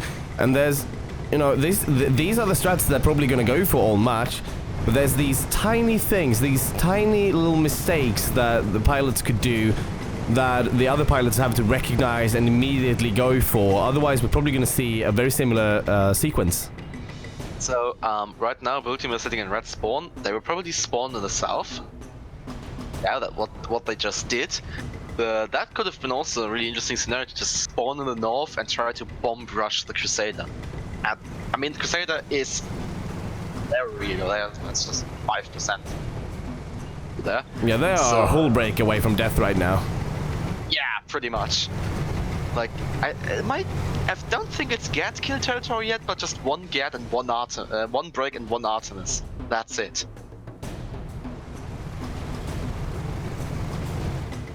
So we have a spot on the quite possibly Beast from the red team. So we'll probably end up flanking the... Actually, no, they won't flank. They will front face. If the Artemis from the Dennis Dimension already. Please, is that... Okay, Moonshine drift sending backwards, not forwards. careful, there are mountains. Now we see the Sorrow pulling the same old trick here, going below them, forcing at least one of them to turn away from the quite possibly beast. Just don't bother. No, this dimension is turning now. Okay. Yeah, they don't need to turn as much. They still have, yeah, they can still get guns blowing on both sides. And they're shooting from both sides here. That's exactly what they're doing. We see the dimension right side going on the fish and the left side going on the Crusader, and together they can finish off the quite possibly bees. Now the Pyramid. The Sorrow left alone. Yeah, but they've proven that they can get out of some pretty bad situations. We'll see what they do here. Will they repeat that though, is the question. Like right now 13 fire 6 on the arm. So it might just burn down if they're not careful. Just get fire not coming. Nice dodge from the Watcher there by the Pyramidion. Yeah. Okay, they were broken. They are double broken actually. They might drift into that crane! Oh! And broken once again with both red ships being on them. That's a tricky situation. Yeah. I'm not sure I don't think there's any way out. Yeah, triple Gatling going at them. So we see Dennis's Dimension also using the double Gatling here. So we've got incredible piercing pressure from both teams. Both teams have the capability of bringing down the whole of one ship in a very short amount of time. That's the beauty of both Magnet and Crusader. Like with Magnet you can get the two front guns into arc together, and on the Crusader you can get the two back guns in arc together. So both ships have the possibility for double Gat without sacrificing too much kill power. Yeah, and the power of that is they can remain forward facing while having, let's say, an Artemis ready to go as well with that, or a flak. Like, especially with Crusader, what you can do is you have the gunner on the front guns, having the heavy guns, or maybe even the flak if you want to. And still, from the Gatlings to the flaks, from top to mid deck, it's just one jump. And if you can get that jump reliably, you can get that flak going really quickly. And now as he spots out on all teams as the red team moves in here, the Sorrow going for a bit of a flank here. They're using the cover, being very cheeky. Spot lost there, but people will see them. And once again, quite possibly bees eating all the Gatling fire here. And Dennis is Dimension getting rammed by the Sorrow. Okay. Yeah, Sorrow did a really good job there of just interrupting that fire. Quite possibly bees almost broken, but not quite. But Pameridian. Oh, the Pyramidion is not Pameridian Moth. Dangerous fire on the Sorrow, but they managed to get the Watcher in. Quite possibly be still suffering from the Pyramidion. We also right now have GRE in the chat commenting. So, Dennis Dimension going for the Sorrow here. Actually, it's probably boils down to who shoots the Watcher first or who gets stuck on terrain first. And meanwhile, the Pyramidion and the quite possible bees are exchanging shots. Yeah, we see the Sorrow winning that Watcher exchange. The Pyramidion is moving in. Another whole break. Already missing more than half the perma. And they will break. And that Flamer is just sealing the deal right now. There's no way they can keep the repairs up. And now the Sorrow might just get a free engagement on the Pyramidion if the Dennis Dimension is too quick, slow, but they're not. They're up to speed.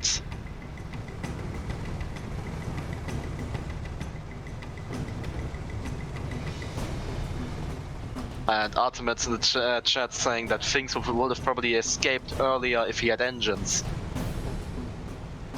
Yeah, and that's probably true, because we saw them bumping against the crane, and then we had no forward movement from them. That is a very fair assessment. Like Sorrow will actually get out of this with quite possibly be spawning all the way in the north. If they want to get out of this, that's the question. Seems like only getting one gun with that Watcher. But it's the Artemis. It's already back up again though. Watcher going in, getting an engine actually, and the motor. So the Sorrow is once again turning around. Quite possibly bees coming in from the other angle, still unspotted. Oh, there we go. There we go, spot out. And the Pyramidion is already facing them. And Dennis Dimension. Yeah, but we've got the double Gatling coming out. And Dennis Dimension once again keeping one side on either ship. There was a piece broken with. But the Sorrow is behind the Pyramidion this time, and they're more than ready to help their ally. All engines gone once again. With the love tab, they're gonna start the kill side up probably. Actually, it doesn't seem like it. It doesn't seem like that at the moment. But the Pyramidion is really not looking good. Yeah, they're almost dead. But also, quite possibly is dead. Not almost. Nice fire from the Dynasys Dimension. Incredible timing there with the explosives. Yeah. Now the Sorrow forced to turn towards the Dynasys Dimension. Pyramidion lives to fight another day. That kill from the Sorrow, or on the Sorrow, will seal the deal and give the victory to the red team if they manage to get it. It's a really precious situation for Finks right now. Will they get it? Doesn't really. Okay. I guess right now it boils down to if Finks finds the right point to leave, or if he overstays his welcome. I mean, you see here he's turning his engines away, right, and backing away rather than front going away. Yeah. Because he needs to protect those engines. He needs those to survive. And it seems like he will get out, as the Quite Possible Beast is also joining the fight right now. Possible Beast engaging really high, being spotted here. Pyramidion immediately joining for them. And double gets going out on the Crusader right now. Yeah, they've done a really good reactionary job on the piece. Every time they came in, you saw the double focus being turned immediately on them and giving the Pyramidion the upper hand to just win that engagement every single time. And the fish, try as they might, just couldn't get that Pyramidion off their Crusader. So, really good job by the red team. They pulled it off again. Yeah. So, yeah. Red team are really not messing around right now. And also the game was, like, I would say it was like much cleaner than the first match. No, they definitely had their bumps along the way, but I think they had a strategy in mind and they kept to it. Yeah. And they did a really good job. Bonk. Next engagement is in Phobos' favor. Where is he? I don't know. So yeah, that means about a minute behind us. Yeah, I know.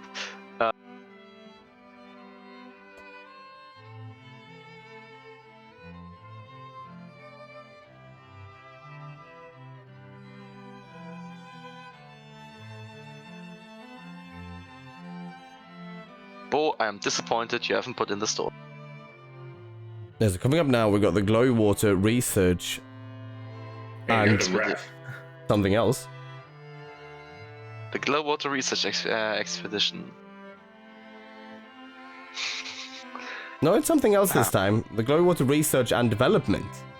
Yeah, Oh, we yeah. were wondering over it. Logo that tripped me up as well. Yeah, it's different. It's also like the same contacts. They changed the name. Yeah, It's the same it logo. is. It is the same contact as well. So Yeah, the question I need... is, if we continue to do one lobby, I think that 4 people is a bit overcrowded. Also, commenting wise. Yeah, I mean it's DKR slot, so whatever. But what was saying? I'm very fine with quitting for tonight. But I'd stay here if you feel like I'm needed and can be helpful. I mean, Bo, if you want to go to bed, go to bed. Yeah. No, I mean I wouldn't go to bed. I just do random other things. Probably look at the stream, but I mean, I can keep going. I don't mind. okay, nice. Then I'll probably quit. And wish you all the best luck that you can have. Good fun, good games, most of all. Yeah. So, what we could do right now is double stream, you two talk, and I just keep quiet for the most part. Okay. I mean, I'm very open to suggestions here. We've got one more I would match and then definitely we're like to see moving on. double stream.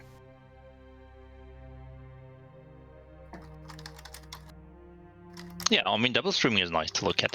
If you want to watch it in multi-twitch and have multiple perspectives, that can be very nice. Mm. But yeah, good night to all of you. Have fun. Yeah, good Good night. night. See you later. See you all next week or later. The next match, very exciting. We got Parrot and Rumble. We've got the Guzzling Gulpers and we got the Glow Water Research and Development. And that team is a very hard team to beat.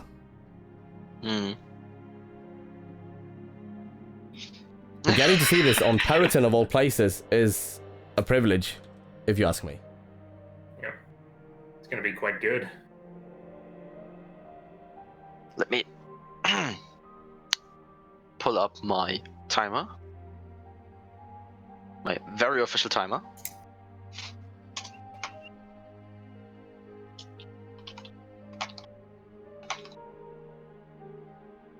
And 3, 2, 1, go. There we go. So the lobby timer is off, and we're gonna move over here so we can. It's rather on.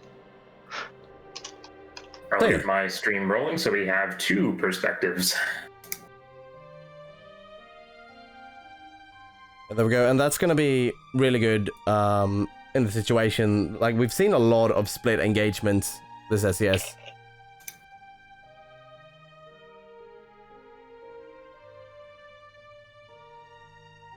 And welcome back on my stream. We are double streaming the last of the, or I guess the last of the losers round finals here with DKR. Hello. Everybody And- forgets about the 2RF. And I got the GRD name straightened out. They use the GRE logo with a GRD name.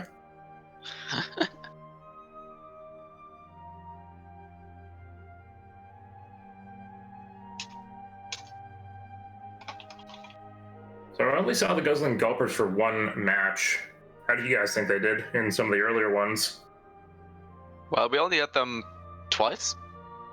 Yeah, and I mean, it's really interesting, right? We've got a not new pilot, but we've got a pilot we don't usually see in SCS. We see him usually in other positions, and it's been really fun to watch how he plays and how the dynamic between he and Water works.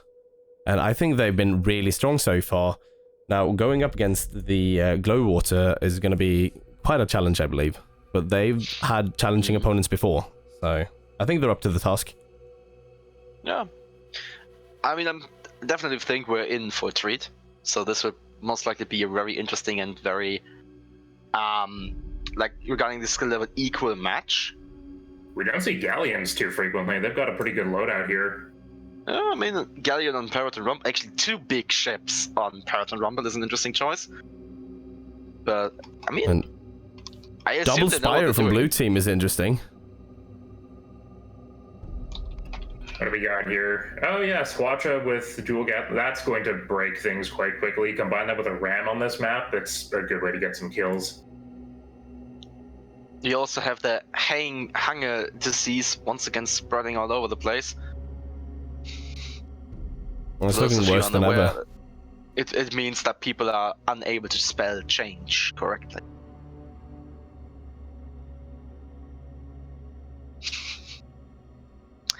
Question is there hydro on the slidro? Yes.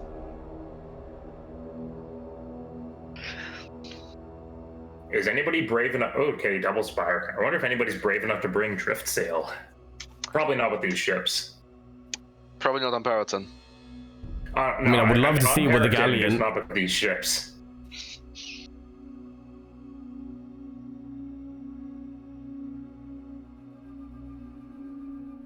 But it's a bit interesting because when we think Mighty Keb, which definitely is a profile in SES, we usually think Squid. We think small, fast, sneaky. Where is he?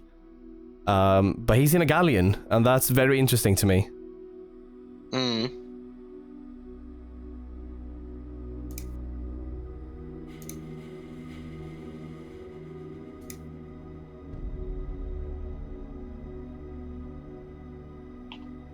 Okay, doesn't seem good. So, we're getting closer and closer to match start.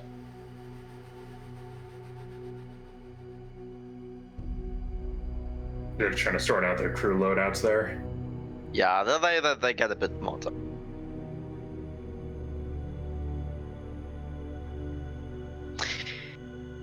Oh, the minute has been requested. I mean, it's technically too late. Whatever, yeah, they give a minute.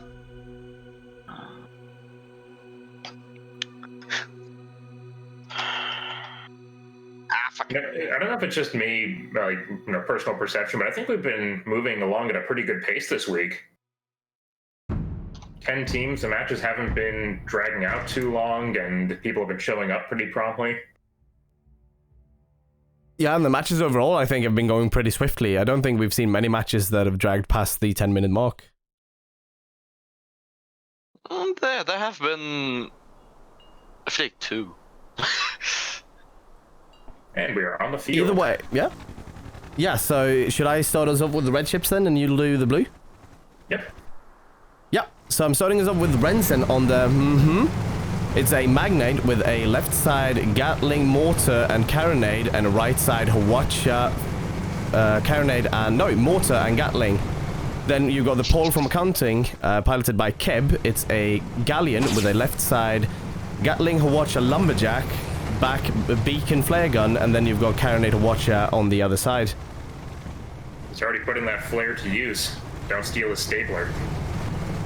Slydro is on the field here with Sly Crossfox piloting. They've got those dual Gatling guns, a mortar, and a Hwacha in the heavy position. Backing them up is another Spire, some kind of silliness with Water It's Me on the wheel. Mortar and dual Gatling guns with a Hwacha in the heavy position. So, heavy piercing pressure and good kill power, and, well, I guess disabling from those Hwachas. If they can get a good beat on the other team, it's going to be a bad time for the GRE team there. And interestingly enough, those spires are basically the same. The only thing that really differs is the position of the mortar. Actually, just looking at that, where did they put the mortar? On the Slydro, it's on top, forward, and under some kind of surveillance, it's on the bottom next to the Watcher. Ah, yes. And there's good arguments for different positions, if you can always have one ready to go. Actually, maybe they did that on purpose, so that somebody always has a heavy gun and a mortar ready to go. Yeah, now looking at this, it's going to be a bit hard for the spies to engage here. I mean, the red team knows where they are. They're keeping really good tabs on them. And they've got a lumberjack on the galleon, meaning that it's going to be really hard for them to get in there without getting popped. Now we see a move from the Paul from Accounting here, moving in to try and cover the position of the spires.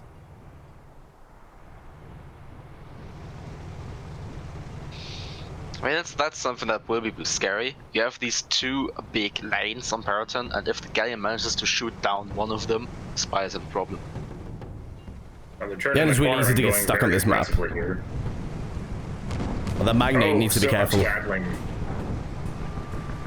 There goes the building. And some kind of service is already double broken.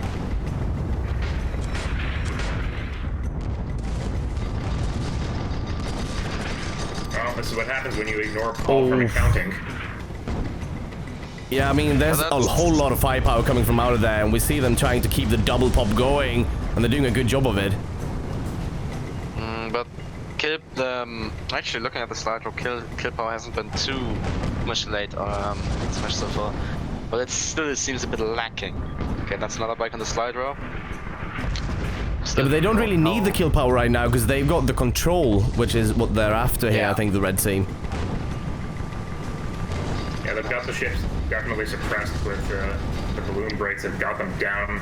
Slydro especially is just running into the terrain continuously. Yeah, so now we see the blue team really isolated, some kind of stoliness between the 2 red ships, and Slydro unable to help. With that mortar going out, we actually don't have our first kill. Yet. I think they got saved by the reload there. But there we go, that's a Spire dying on terrain, and the first kill for Red. And it's really nice to see, because Galleons used to be a really big thing on Paraton. But they got phased out of the meta, but here we see them working really efficiently. They were? Okay, that was before my time. Yeah, I saw Slydro. I think they just left it in reverse and were grinding it into the terrain there. I think they knew there was no way out of that situation. Yeah, not with that lumberjack keeping them down. It gets really oppressive on this map, because if you get popped down there, you get decreased options on where to go. And what they're doing right now is they're moving up the possible spawns of blue. So unless blue spawns in the top right hand corner, they will spawn on one of the red ships. There they Or go. they just spawn over there. But still, that's the spot. They are immediately spotted. Yeah, I mean, red team has good knowledge of the spawns on this map. I would say that's something you should can expect at this level of play. Just knowing the spawns. And they immediately run for cover. Slide Row's starting to turn around.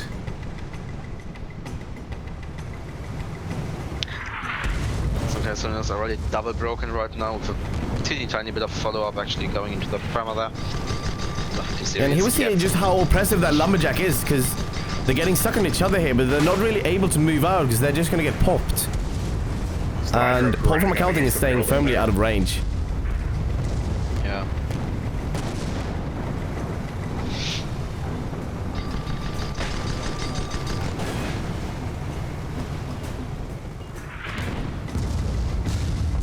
See that lumberjack really powerful. To the point where those other guns are just useless. Yeah. Do we know who's on that lumberjack? Because that lumberjack has done a really good job of keeping them both popped at most of the times that they've been in range. And that credit goes to Where Am I? That's a really good job by Where Am I on the lumberjack. So Castellian is broken once again, sitting on terrain. So they might die again in a second, being stuck against some buildings here. No position to be. I mean, there's really no way out of that as they get continuously popped, and they can't really move in between the buildings here because they get caught on the ground. Yeah. Paul from accounting had a really good position. It was just a narrow gap they were firing through between all of the buildings in order to hit that spire. And what they were really doing is just fire, as I said, firing down that lane. Just having this open, somewhat open terrain to just shoot down. And Slide Row's about to get hit in the rear. Paul just have to move up a little bit. And they will get end up on a building right here. Right next to the crane. The crane? Do you know how many cranes there are on this map? Well, a crane. The cranes are all bloodthirsty monsters. The crane, yeah. So, red team in the lead, 4-0, 12 minutes 50 on the clock. No primal damage suffered on either red ship. Yeah, a little bit of scratch paint isn't going to raise your insurance rates too much. No, they don't even have scratch paint, I already patched that up.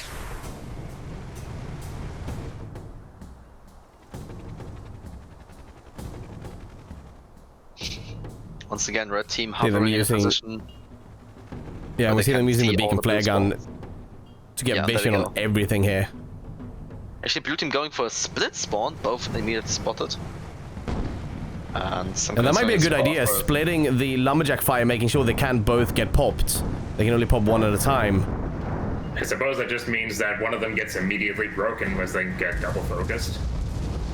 Now the is moving forwards for the slider more than for the some Castellians who's unspotted. So they might be able to get a good drop here. Not disabling the lumber. No, they didn't. Oh! Awkward bumps from both sides. Oh. Double break. Oh. Yes. Caught in between the buildings. They are stuck in the building. And there we go. Unfortunate. Very unfortunate indeed. So, well, that means Glow Water Research and Development will obtain the victory in this match with a final score of 5-0 against Guzzling Gulpers. And they will move on to the finals. Facing off against the Pomelos, who are once again the reigning champions of the two past SCSs. Working on their streak.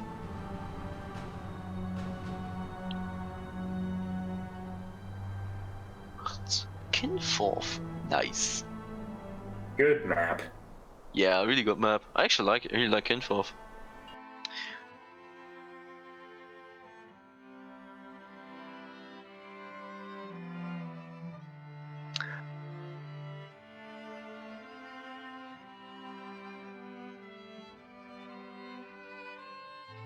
I especially like Kinfolk because it's the easiest map to find in the mod menu.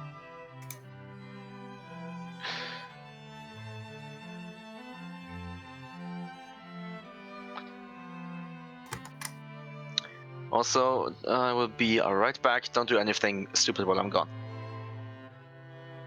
We will be taking a quick break on the stream here while we wait for the next team to show up.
We have the Pomelos in going up against the Low Water Research and Development. On Sword on Kinforth. It's a cool map for cool people. It is also home of the Noodle incident, but that's a Crucible story. Yes. While we're waiting for the timer to run down, do you want to go through some of the other community events we have here? Well, then get us Since you going. mentioned Crucible.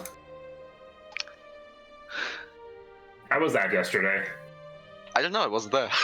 Yeah, neither was I. But it's usually a fun time. I haven't been able to play in Crucible because of just being busy on Saturdays recently, but it's always a fun time. We've been having 3 teams more than, or of the last few weeks actually. So if you want to get into competitive, it's much easier. You can just come with yourself or with a friend, and then the Shadow Council will create and balance the teams from the signups. So it's a fun time. Make sure you sign up for Crucible. Yes. And then since we have the host of the Black Flame Academy here, or one of the hosts, Sal, what are you guys teaching this week? We're doing Goldfish this time around, so we're currently in the process of revisiting older classes, and our students voted on doing Goldfish again. So if you have no clue how the game works at all, or you don't have no clue how to do Goldfish, feel free to check our classes out. They're happening every Tuesday, alternating between American and European time. Next week will be at European time, so it's at 8 p.m. UTC. Go check that out. Yes, and there's also, if you want to just have some fun with various scrims, Monday Madness. There's lots of mines and things. It's just another for fun scrim that happens on Mondays. You just want to show up and have some fun. Same idea with the Steel Forge of Friendship, which is run by the Steel Guard.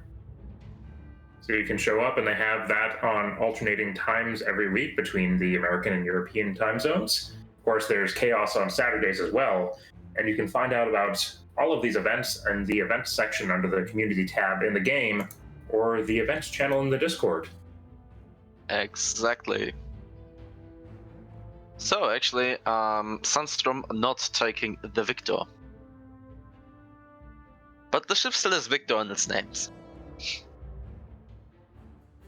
I don't think he's changed that loadout the entire match. I've seen the Pomelo. He just changed a second ago. Just curious, what's the loadout he's got? He Yeah, he's was got Victor at some Harpoon and point. all this There have stuff been here. 2 changes from Sunstrom. Yeah. Spirit of Fire. Okay, Carronade Gatling Gun. And Moonshine Driftsail. I assume. No, just the Moonshine. No Drift Sail. What? I know, right? Hellfire, you're There's been a disappointing lot me. of oopsies with those, so... And maybe Kinfoff isn't really the right map to do it. Oh, come on, Alpha. We have a reputation to keep. We're serious. Says who? Well then, I'm just gonna blame it on the fact that you are the streamer and streamers are silly. Yeah, but the ships are now locked.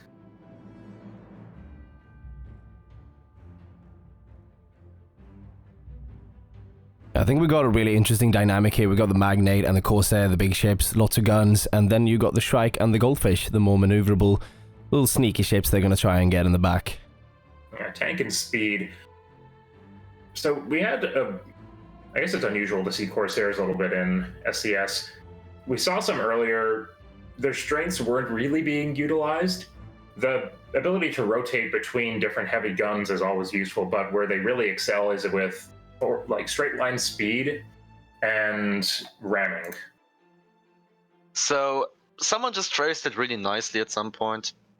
If you want to play Corsair, the main strategy is you turn off your brain, and you press R a lot, and then you ram. Well, we'll see how much of a brain Kev has left, but getting onto the field here, let's take a look at our ships. For the Pomelos, Hellfire is piloting the Spirit of Fire, where they're bringing dual Quatches with a Carronade and a Gatling gun in the light gun positions. Victor Magnuson is packing a Lumberjack and a Hellhound Carronade with a Hades Flamethrower, Black Cannon, and a Banshee in the light gun positions to back all of that up. Looks like they're running around getting some buffs going as well. Yeah, and then looking at the blue side, we've got the Yikes, piloted by Rensen. It's a fish, a watch on the front, Carronade on the right and left, and then a Flamer on the back. And then last but not least, we've got the giant Cheeto, and it's certainly giant. Lumberjack up front with a Gatling on the side, along with a Hawacha, right side that is. And it's looking the same on the left side.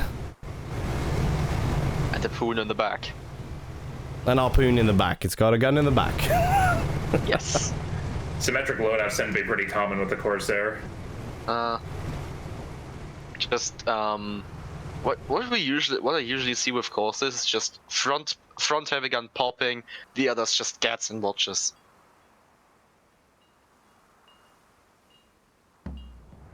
Yeah, that's usually how it goes, isn't it? Engage with the front, trying to get that advantage, and then locking them down with the sides once you get in there.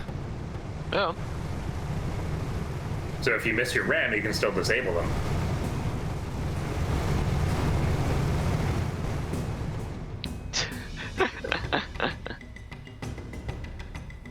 I mean,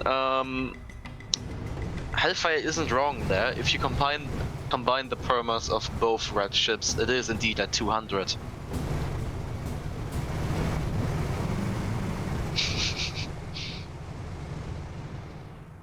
We've got the pilots being a bit cheeky in the Also- chat there.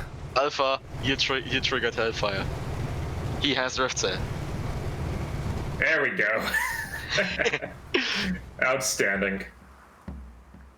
Also got a bit of GRG is taking the low and sneaky path into the buildings here, and they haven't been spotted yet. They have gotten a spot on Victor Magnuson.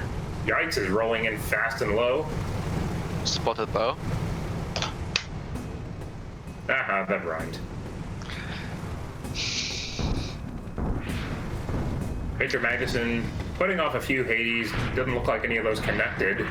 Meanwhile, Giant Cheeto's having a bad time. Actually not exchanged the Spirit of Fire with Technet on the guns. Shot first, disabling a lot of the Giant Cheeto's components, including 3 engines and the armor. 18 stacks of fire burns down the armor. There goes their balloon. Okay, they managed to build it back up, but they lost half the perma in that process. I think Victor Magnuson missed an opportunity to just wail on the Corsair there, but they're already kind of down and out of the fight. Spirit of Fire now actually. They need to be careful with the Shrike struggling against the fish. Okay, now they're broken. That little ram out of friends. What is the Yikes? Okay, the Yikes has no except for the watcher. And so that Shrike is missing 3 guns. And soon probably some engines. Yeah, it was a dangerous position. You can't sit still on a Shrike. But Victor Magnuson coming in for the Giant Cheetah right now, actually bouncing on the top of it. And if he's not careful, he might eat watch into these engines, but unless the Giant Cheetah keeps stable. Saving it from the Spirit of Fire, losing all of their guns. No, but also they also managed to get like half watcher into the Giant Cheetah, disabling 4 guns. Yeah, the Giant Cheetah is now firmly locked down here by the Flamers and the Banshees going out. And must be hell being an engineer on that ship. The ram ship gets rammed. Securing the first kill for Blue. Right. That's unfortunate.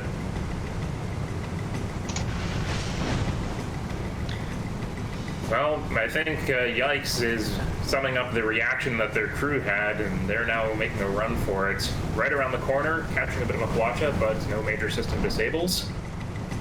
The bit of engine fire never hurt anyone. See some really strong Hades coming out of the Victor Magnuson, and a bump from the Yikes. Yikes. Right into the terrain. He probably realized that he can't actually move his ships through between the chimney and the big structure in the middle because there are pipes in the way. Actually, I think a goldfish would fit. Maybe. Something to experiment with. Yeah, and it's definitely not something to experiment with in the finals of SCS.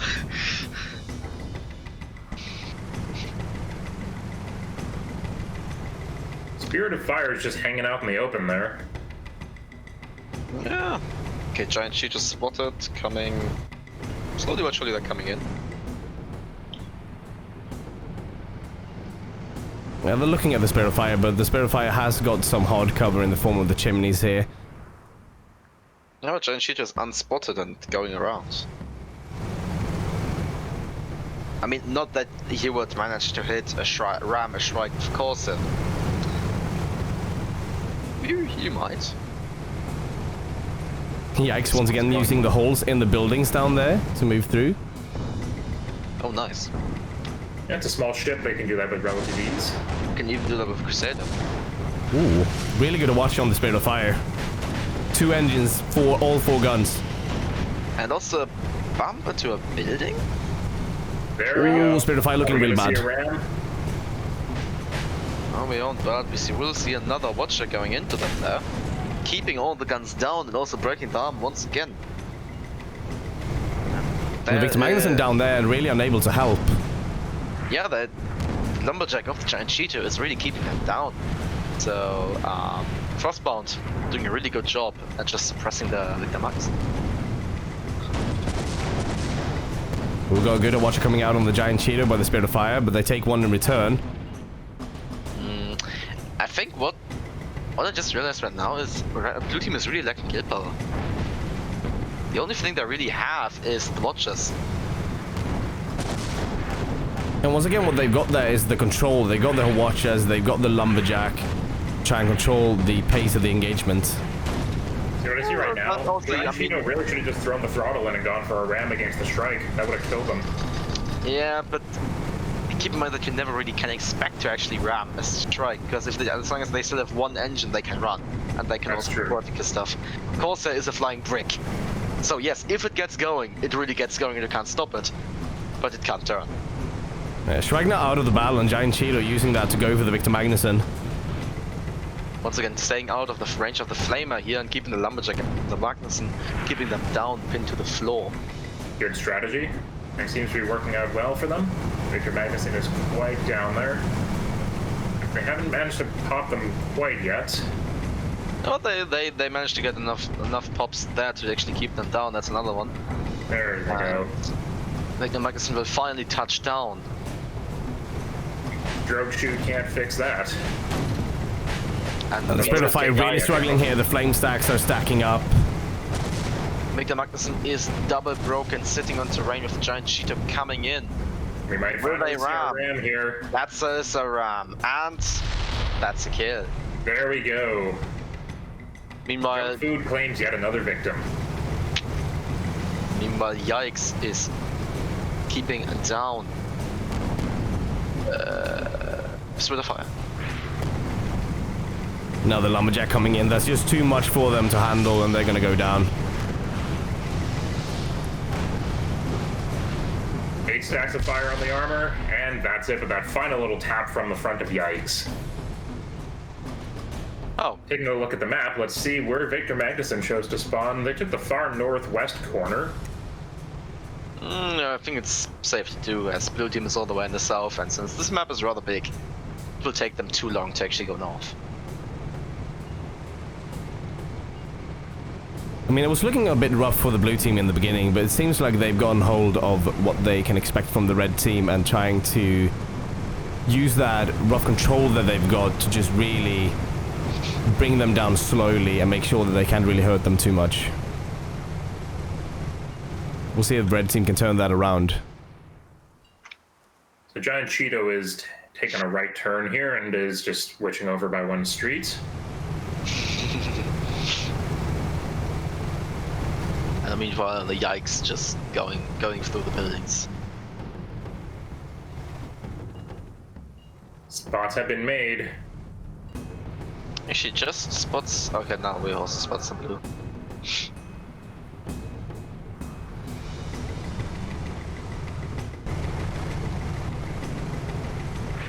Jack opening up right now. It seems like the long range battle is going to begin as the Spirit of Fire and Yikes take point. And the Victor Magnussen also brings its lumber into position here.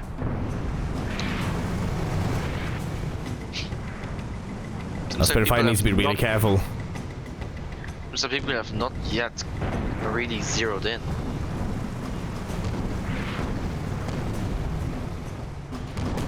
Boom. There we go. We have 9 minutes and 37 seconds left on the clock. Both teams are being cautious. They're playing to win. Yeah, but time is becoming a factor. Yes. Spirit of Fire pushing forward quite aggressively for the giant Cheeto, managing to shoot first, but not getting that side watcher. Now the Oh, and they get punished really hard.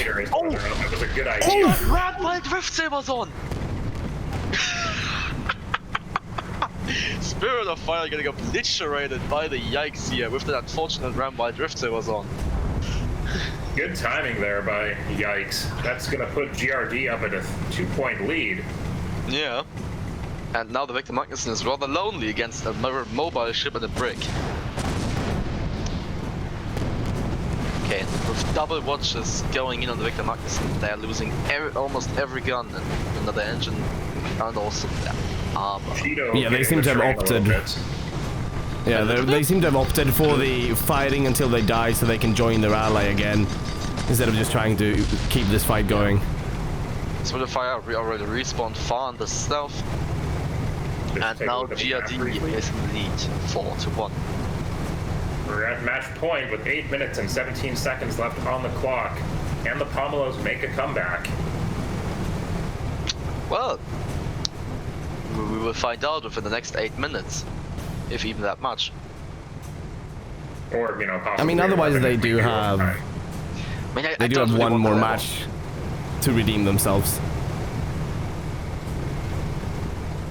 Yeah, if they lose this one, did they get one? So regarding these holes, you can actually turn the Crusader and round in some of them.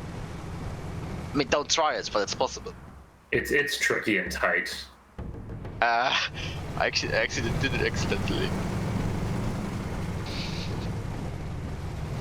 Like, one bounce and suddenly the ship was turning. Okay, looking at the map, we have red team hanging around in the rather open area in southwestern area of the map. Spot of this the Spirit of Fire here, and blue team somewhat moving to that direction. The Spirit of Fire has had a really rough time. They managed to get in and they managed to get that really good Watcher on the Giant Cheeto most of the time. But then the Yikes usually comes in with the counter Watcher, and that is just deadly for a ship that small that relies that much on their engines. Spirit of Fire looks like they're intentionally hanging back, and this might turn into a strategy of the Victor Magnuson baiting. Or no, Spirit of Fire is moving forward now.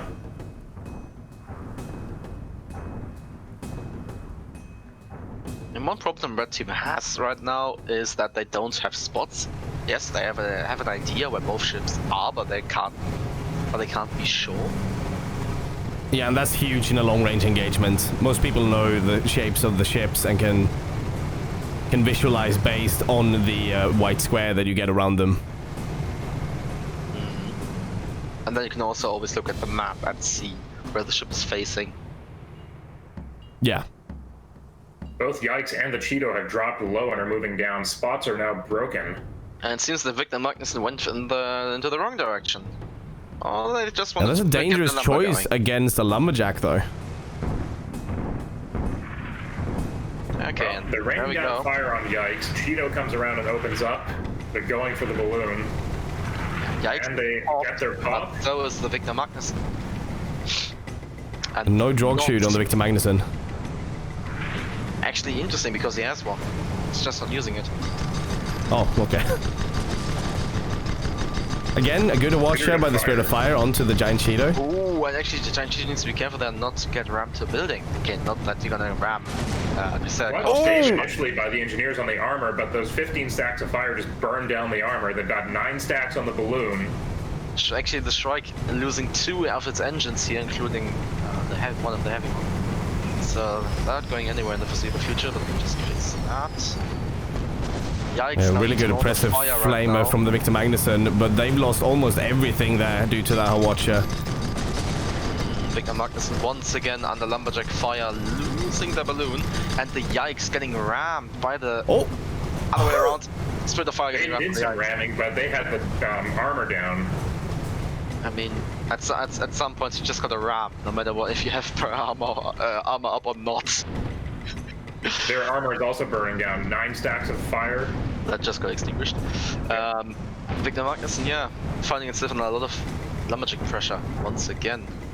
Cheeto's picked up some altitude. And they've got Victor Magnuson in a good spot here for their lumberjack. Yikes is trying to stay out of flamethrower range there. Cheeto, I don't know if they're just they're probably just reloading.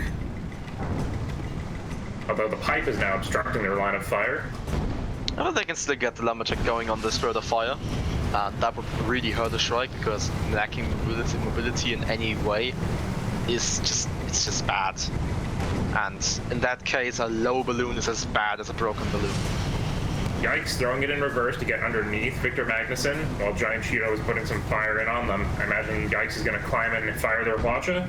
There it goes. Yeah. Okay, actually getting 2 engines and some more guns there. Yeah, we see the Spirit of Fire ready on the Giant Cheeto, though, for when the fish gets preoccupied with the Victor Magnuson and they know that they can do their work. The Spirit of Fire just will eat a Watcher. There we go. They're getting 2 of their engines, but in return the Giant Cheeto also ate one. Yikes, broken, with some follow-up going in there.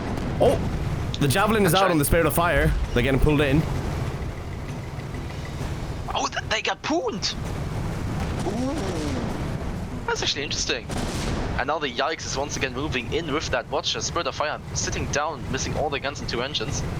That's an excellent way to lock down mobility. You don't see it used too frequently because usually don't wind up right behind a ship like that.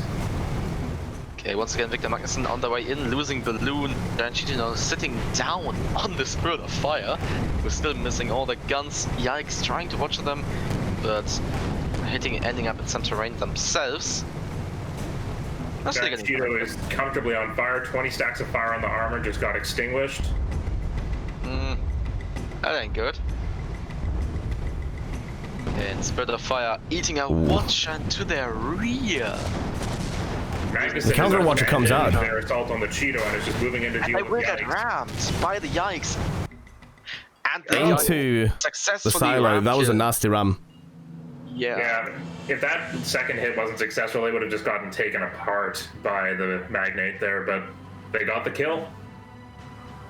And the final score is 1-5 for GRD, also known as Global Research and Development. So we will have our second final match. And it will be on Water Hazard.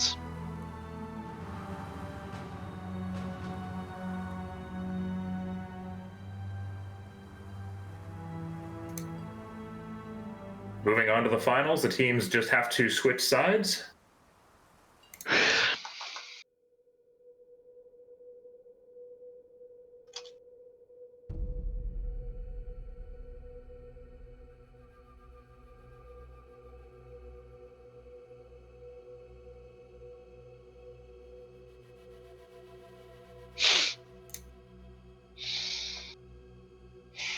Very technical engagements there.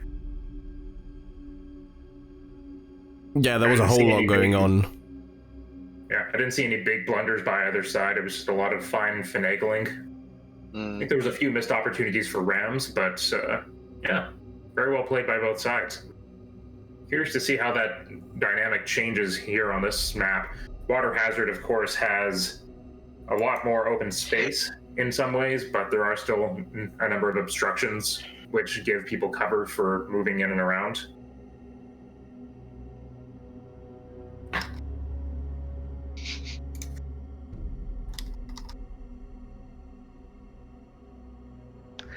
Shut up, Alpha. What? I said nothing.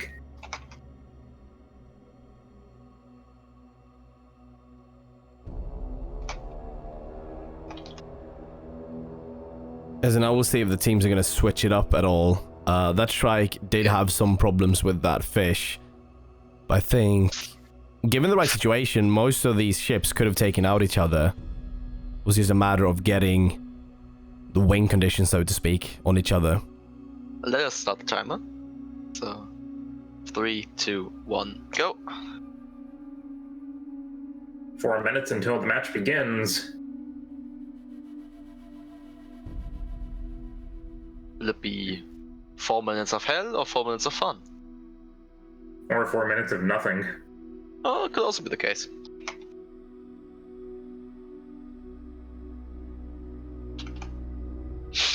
And we see immediate changes coming out of blue team and red team.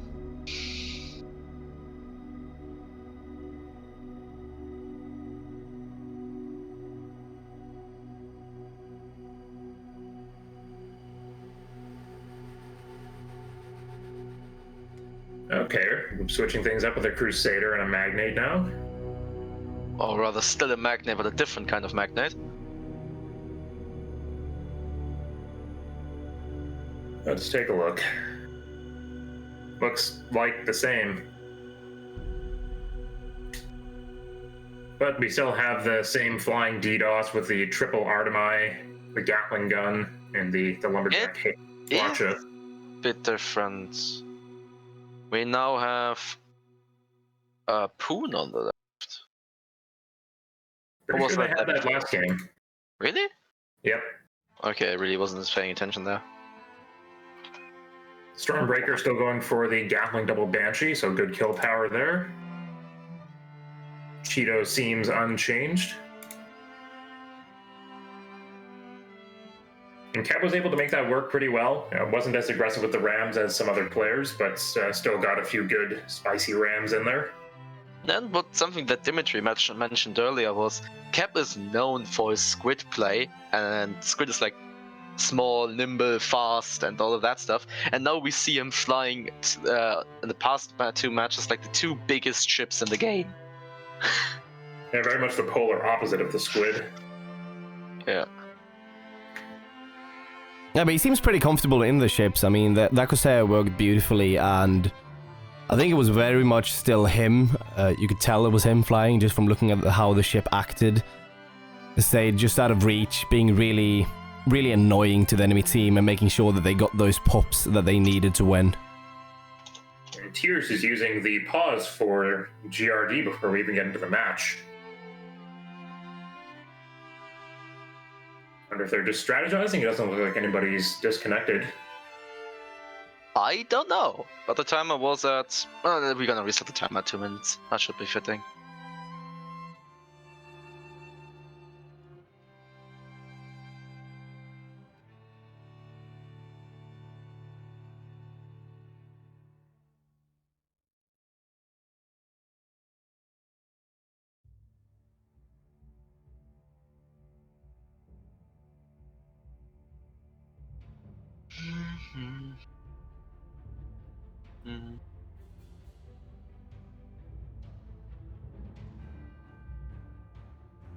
Also, once again, something that I think Finks has been pointing out a few times already. No matter how this match turns out, Ryder will be on the winning team.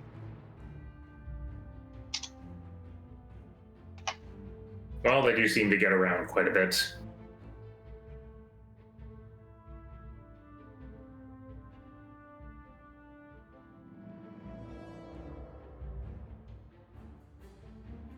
Yeah, and I think we've seen more and more breaking down of the clan boundaries. Used to be a time when you only saw the big stacks of the same clan, and it's nice to see people changing it up, and you see more different pilot combos and crew combos than you would have otherwise. Well, given the size of the community, that's I think was kind of inevitable. We're not a large group here. Well, I have to say, ever since, like back in the days when DDCon and Friends started going, we have seen a lot of new teams joining.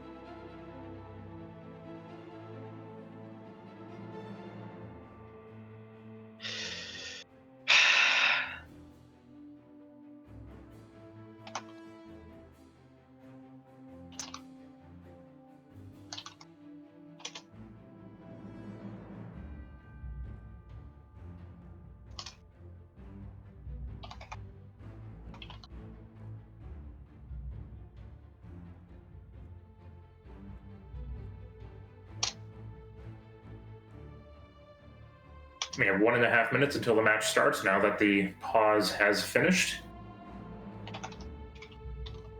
And I see you using the comma instead of a decimal point. Oh, then I mistyped it. Usually I remember in which language I'm typing my numbers. For those of you out there that aren't educated in that way, in German it's the other way around.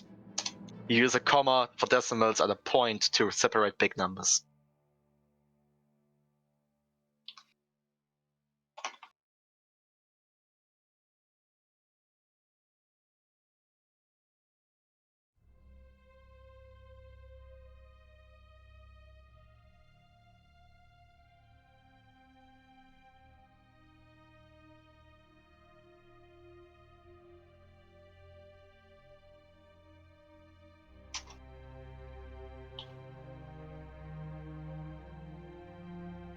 And with the ships now being locked, we are starting to load into the match.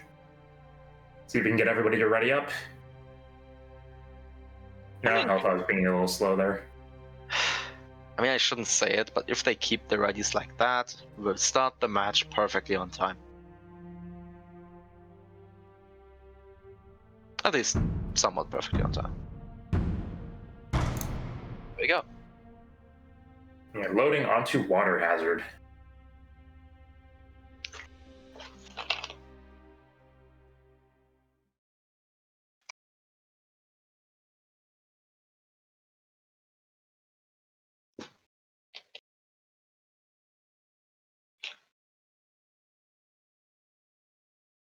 And it's a really good dynamic map, I believe, I mean. And getting onto the field, let's see what we're bringing. Remsen is bringing SIP. Stormbreaker is bringing dual Banshees with a Gatling gun and a Quacha. Giant Cheeto is back once again with Mighty Kev on the wheel, bringing their forward-mounted Lumberjack, dual Quachas in the side positions, and their forward-facing guns are Gatling guns with their rear-facing harpoon.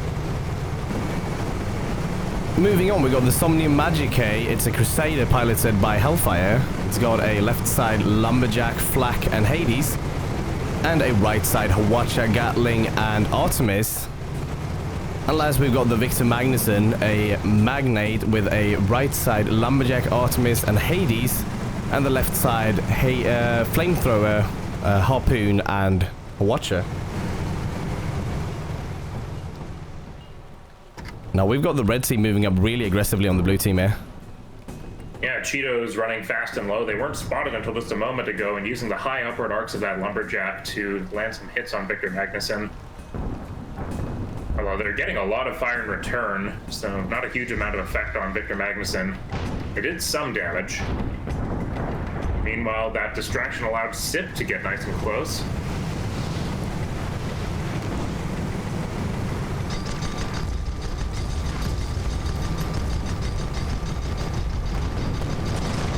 This was red team in a really good situation.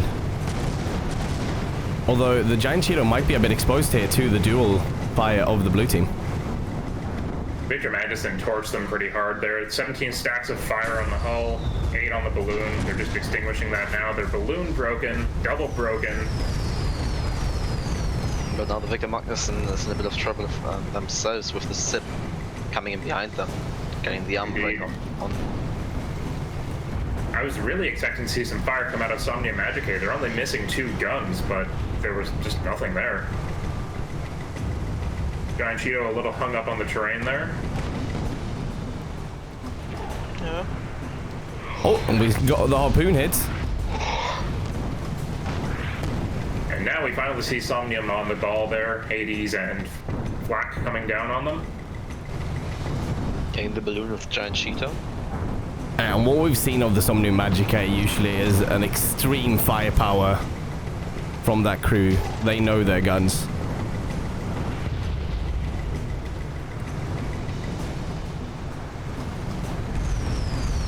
SIP is backing up to get away from the range of that flamethrower.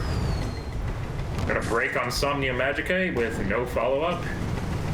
And Victor Magnuson wants to hold it, but he has stroke ships. Nothing serious there. Now SIP's going Giant to work Cheeto on now back in the Crusader fight. again. They're really focusing on the Crusader. A good clutch save, but the armor finally goes down. We're gonna get the follow-up. Oh, good hit on the balloon after the engineers get the armor back up. The armor goes down again, and we're now seeing some good work done to the perma. But they just lost any gun that was capable of doing follow-up. That was a really good watch out on the SIP. Yeah, what is he sipping, by the way? Anyone got a clue? Oof, the On tears Banshees. of his opponents, apparently. Sipping the lifeblood of his opponents. Oh, yeah. That's the first kill for Red. GRD. Persistence paying off. Victor Magnuson is looking to boil their opponent's drinks there.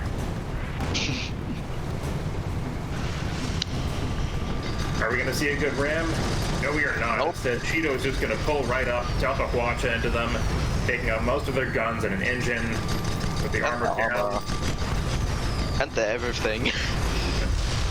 Well, no amount of camping the hull will fix that, but good job by the engineers on all the ships there for hanging in under some pretty aggressive fire. Yeah. Especially Giant Cheeto. They got torched very aggressively multiple times. And I would say that credit would go to Ira maintaining the bottom deck here. Yeah, that can be a really stressful situation when the flame stacks start building up. Maintaining a cool in that situation is really hard. And especially if you not only have to take care of the armor and the 2 engines down there, but also the watches. Can't shoot the guns if they're overheated. Can't shoot the guns if the armor is broken. Theoretically. I mean, Steve Argues Briggs can in be the made Twitch against chat that. Here saying big tech energy. I think that's for Tech Knight. Yes. Tech Knight being the Crusader's gunner. And Somnia Magic pops out of the clouds and has Sip in their sights. Giant Cheeto's hanging back a little bit low. I mean, that's not too low yet. Lumberjack has some really good upwards arc. That is true. It's more the Huacha and the Corsair cannot climb super aggressively, but it looks like that Sip has successfully baited the Pomelos into dropping altitude, which will help that situation.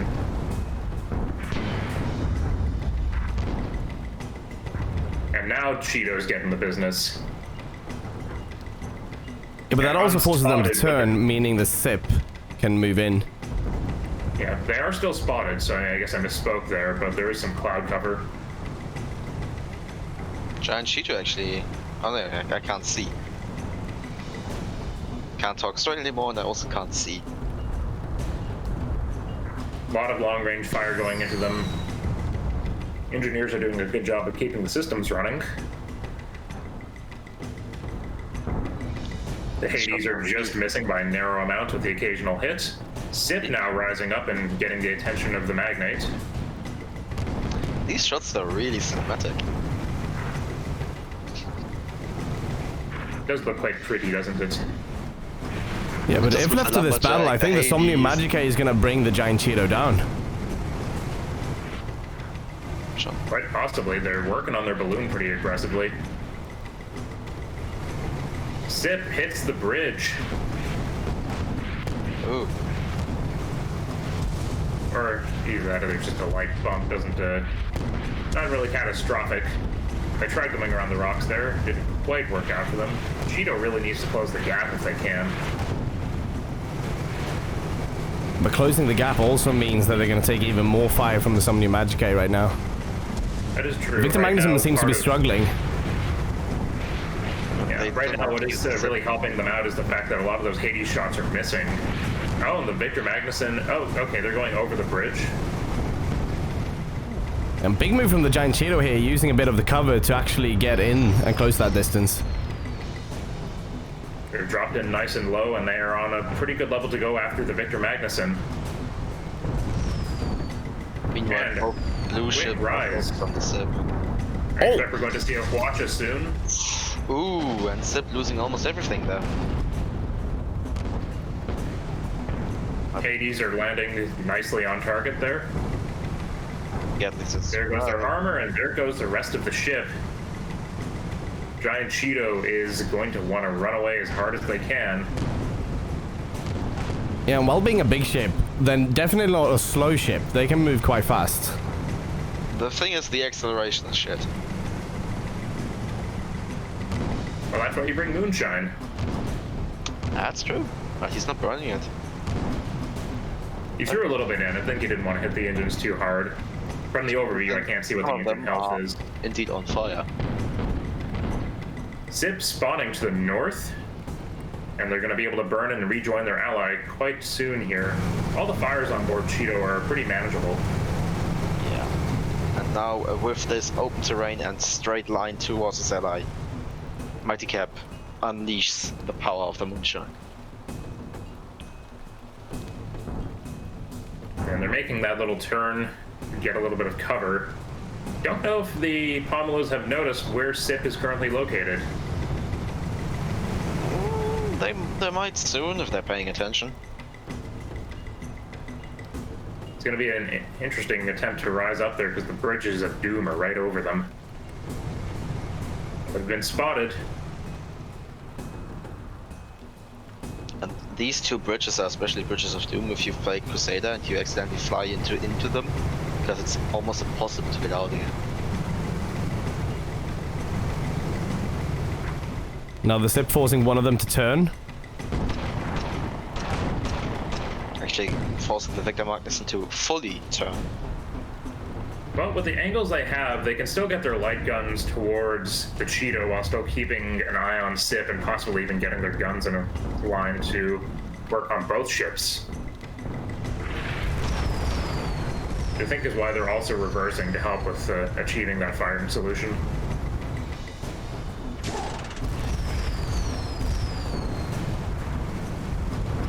Now they're choosing to fully turn and go after SIP.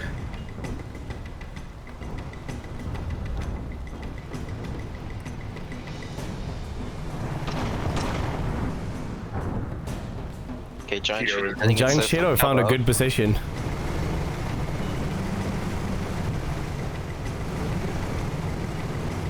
The SIP. Once again, looking for the engagement.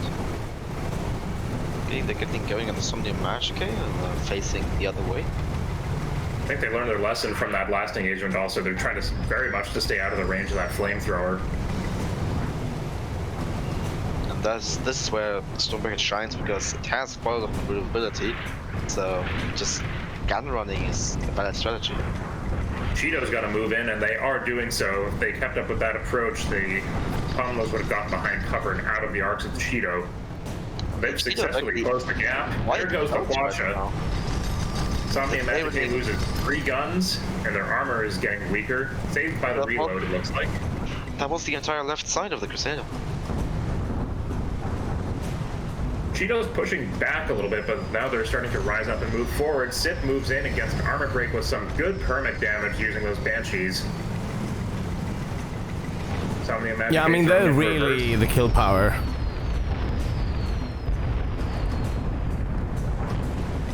Quick watch out the side. Yep, they lose 2 guns.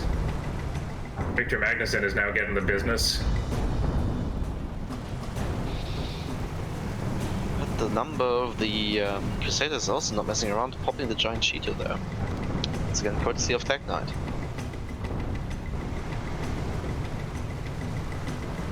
We have 8 minutes left on the clock, and we're still at a 2-1 score. And GRD, and actually, if the Pommelos want to win on time, they need to secure 2 kills, since GRD on the right currently holds the first kill advantage. Not currently, they hold the first kill advantage.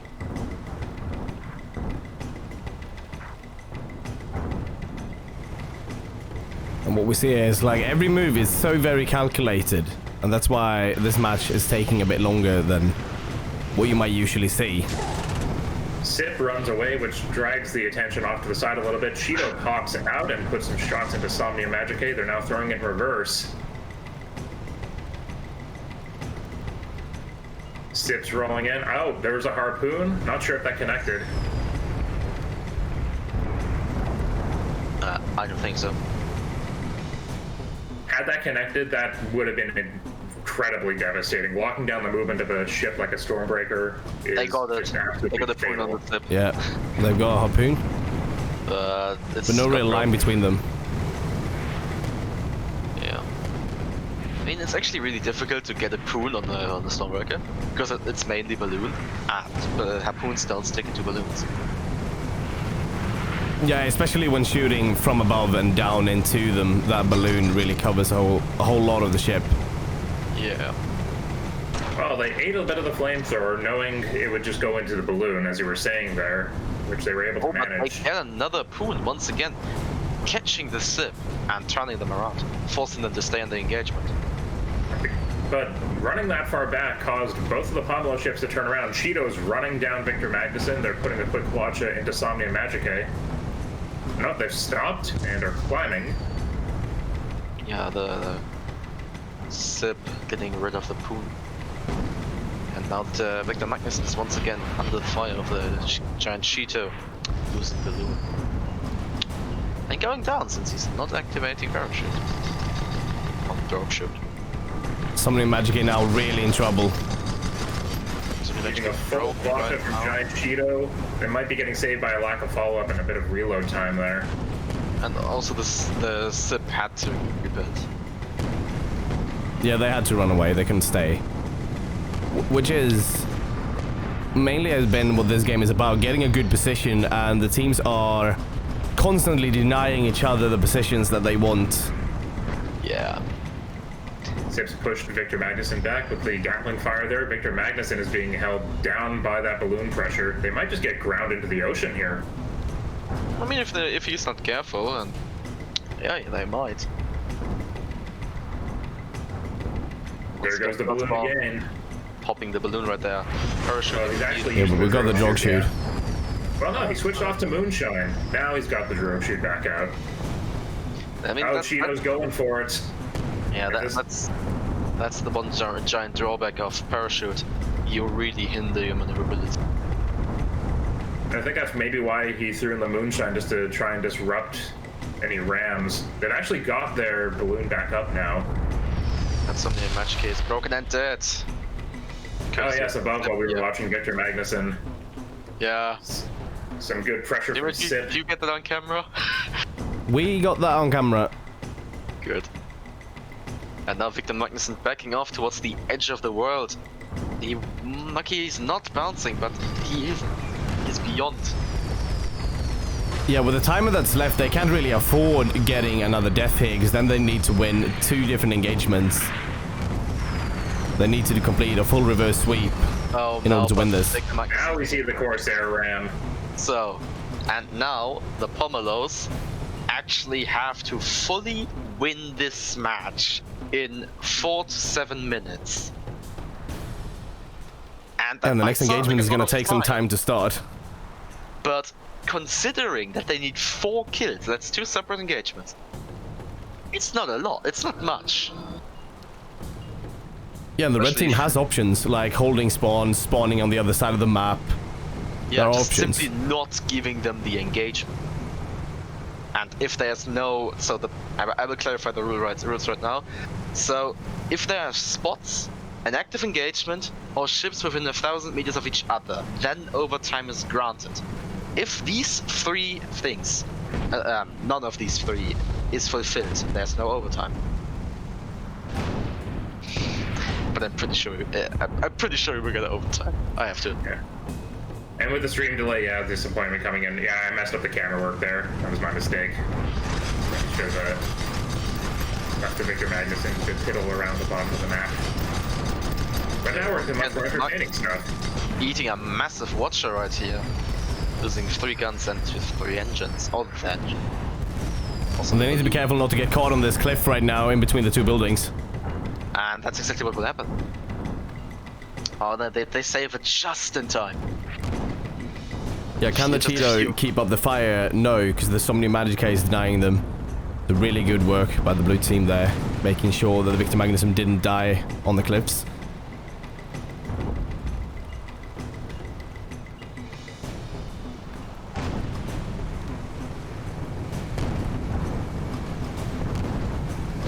Pomelos are now pushing in.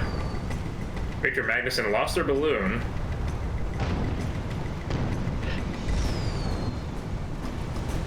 Engineers managed to save the armor. Giant Cheetos rolling in. Parks up Watcha right into Somnium Magicae, taking out that whole side and their armor. And an engine. So Little slow on the follow-up there. let's look at the matter, because that's another break in the Crusader. That's to follow up from both red ships. Just Ooh, pumping Victor it. Magnussen moving in though. By the reload again. 20 fire sticks on the giant Cheeto and the mountain behind them. He will bounce the Banshee mountain. sets the fires there. Serious though, but Victor Magnussen is really pushing them. And Victor Magnussen manages to save their ally. Like, Somnium Magicae lost their armor, but Victor Magnussen kept the attention away from them. Although as Cheeto comes into view, they're going to start going after Magnussen. Excellent hits, they get their balloon break. Yeah, they're very much at risk for an isolation here with Somnium Magicae on the other side of the cliff. So is Victor Magnussen. Yeah, Victor Magnussen broken once again. A lot of perma damage there. Sip was having a bad time, but they've got it back together now. There goes their balloon. That was good haze. They might want to go down anyways to the Victor Magnussen's level. Yeah, what you could just see, the Victor Magnussen was broken, but the majority of the Banshees of the Sip landed in the balloon, not dealing perma damage.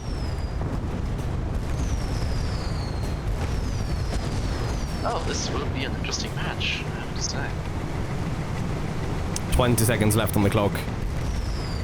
And so even if blue team manages to kill them off in overtime, that overtime is going to end once they kill them both off, isn't it?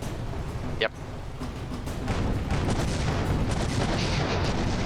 So it's a very hard situation for the blue team right now. Yeah. Victor Magnuson has no guns left. They might be going for a ram here. Please don't die while I'm in the bot menu. Thank you. We are in overtime.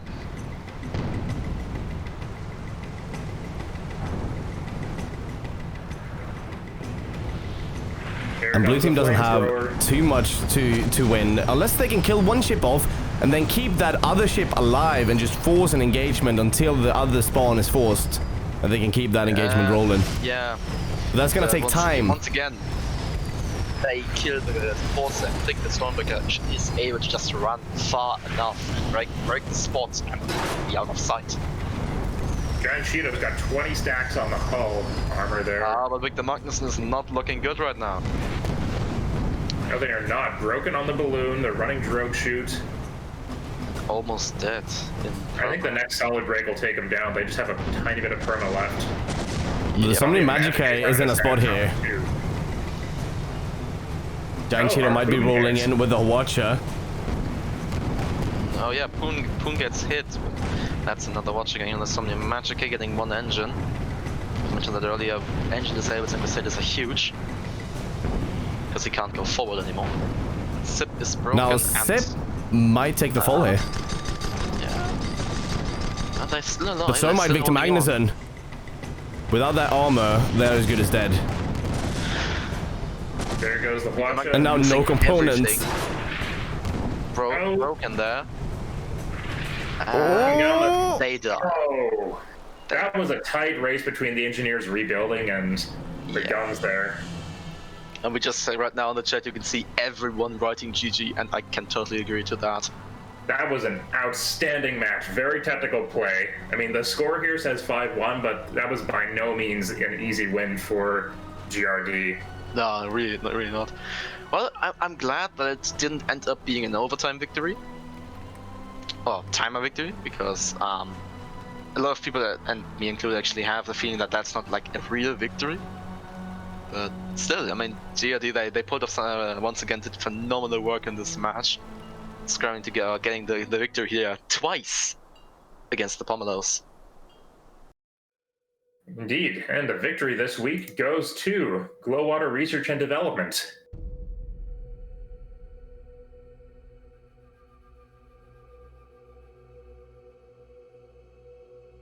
What a match.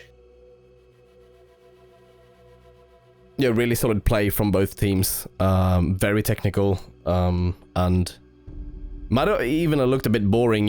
I mean, we saw some ships going out and not really firing anything. They just switched positions because the positions were so important in this match, and getting the right one and constantly denying the other ones that position. I just realized something. GRD won both matches 5-1. Oh, you're right. Repeat score. SCS winners have you. No, okay, I will win. Oh, and just taking a look at the chat here, Arleclan saying, I like how SIP is taking little risks when they could capitalize a kill because they could give away the upper hand position given the time is on their side. Yep. Lumbersayer is a very technical ship. I'm glad we have this variety coming back in. It's making for some very entertaining matches. Oh god, I can't spell. Most definitely. I mean, the variety is the name of the game right now. And we're seeing a whole lot of ships coming back. I mean, we saw Galleon today. We've seen the Corsair today. We've seen a whole lot of Magnates. Some Do you Crusaders. spell Glowwater with double Fishes. W? Should Yes. be Glowwater. Yep.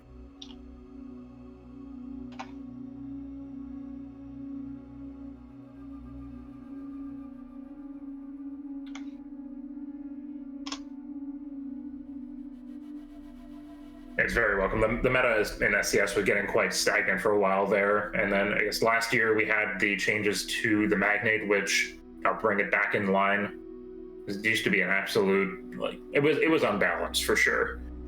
What we've also seen is, especially with the recent Crusader, or recent I say, but it's been a long time since then, Crusader buff, putting the Crusader actually back into a competitive play. It used to have this whole stigma of the glass cannon, and right now it's just 50 points short of a Pyrrha. Oh yeah, so it's not the paper mache boat anymore. I mean, it's still a glass cannon, but it packs a lot of punch, and it has a bit more perma.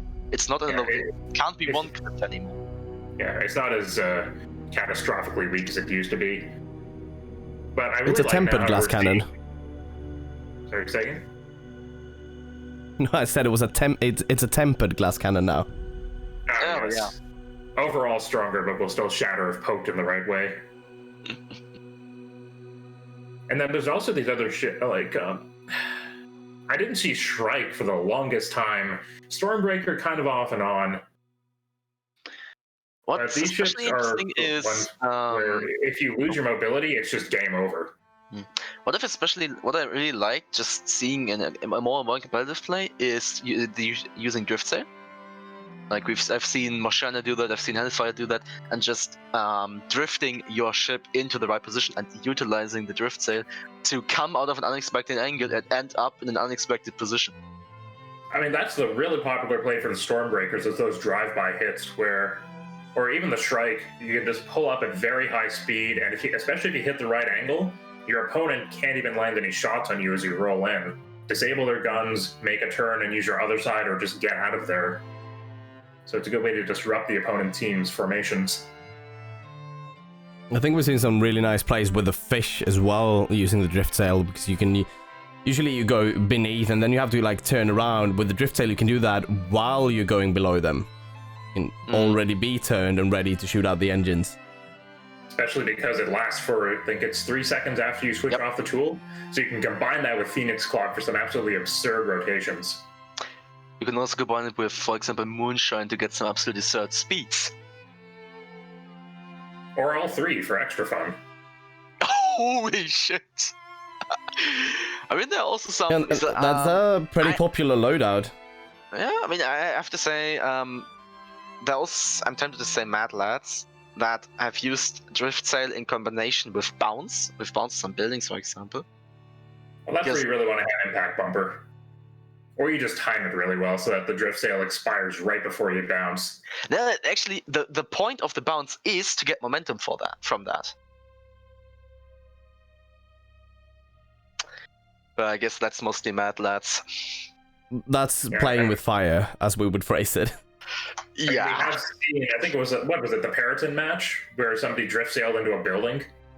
It was Misty Mutiny and it was a Crusader. Yeah.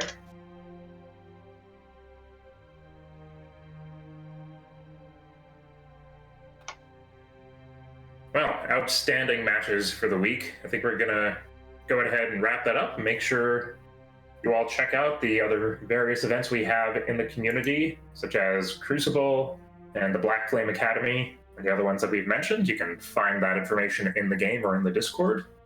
Mm-hmm.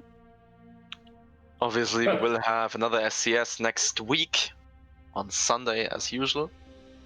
I mean, the average team count has actually gone up.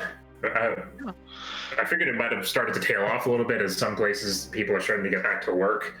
But we actually have had more than 8 teams for the last few weeks now. Mm-hmm. And I mean, as much work as it may be for the refs, I really like that. Just having a lot of teams, seeing that the community is still really, really active, and especially the competitive community is still thriving. Absolutely. And, you know, speaking of the competitive community, that's why I make a point of really pushing Crucible, because getting into SCS can be really intimidating, and it kind of is. You have a very high skill wall you're coming up against. You need to get a lot of people together. That's where Crucible really fits in to ease that. That's where I started. I think that's where a lot of the other players we're seeing here started off. People don't just dive headfirst into SCS usually.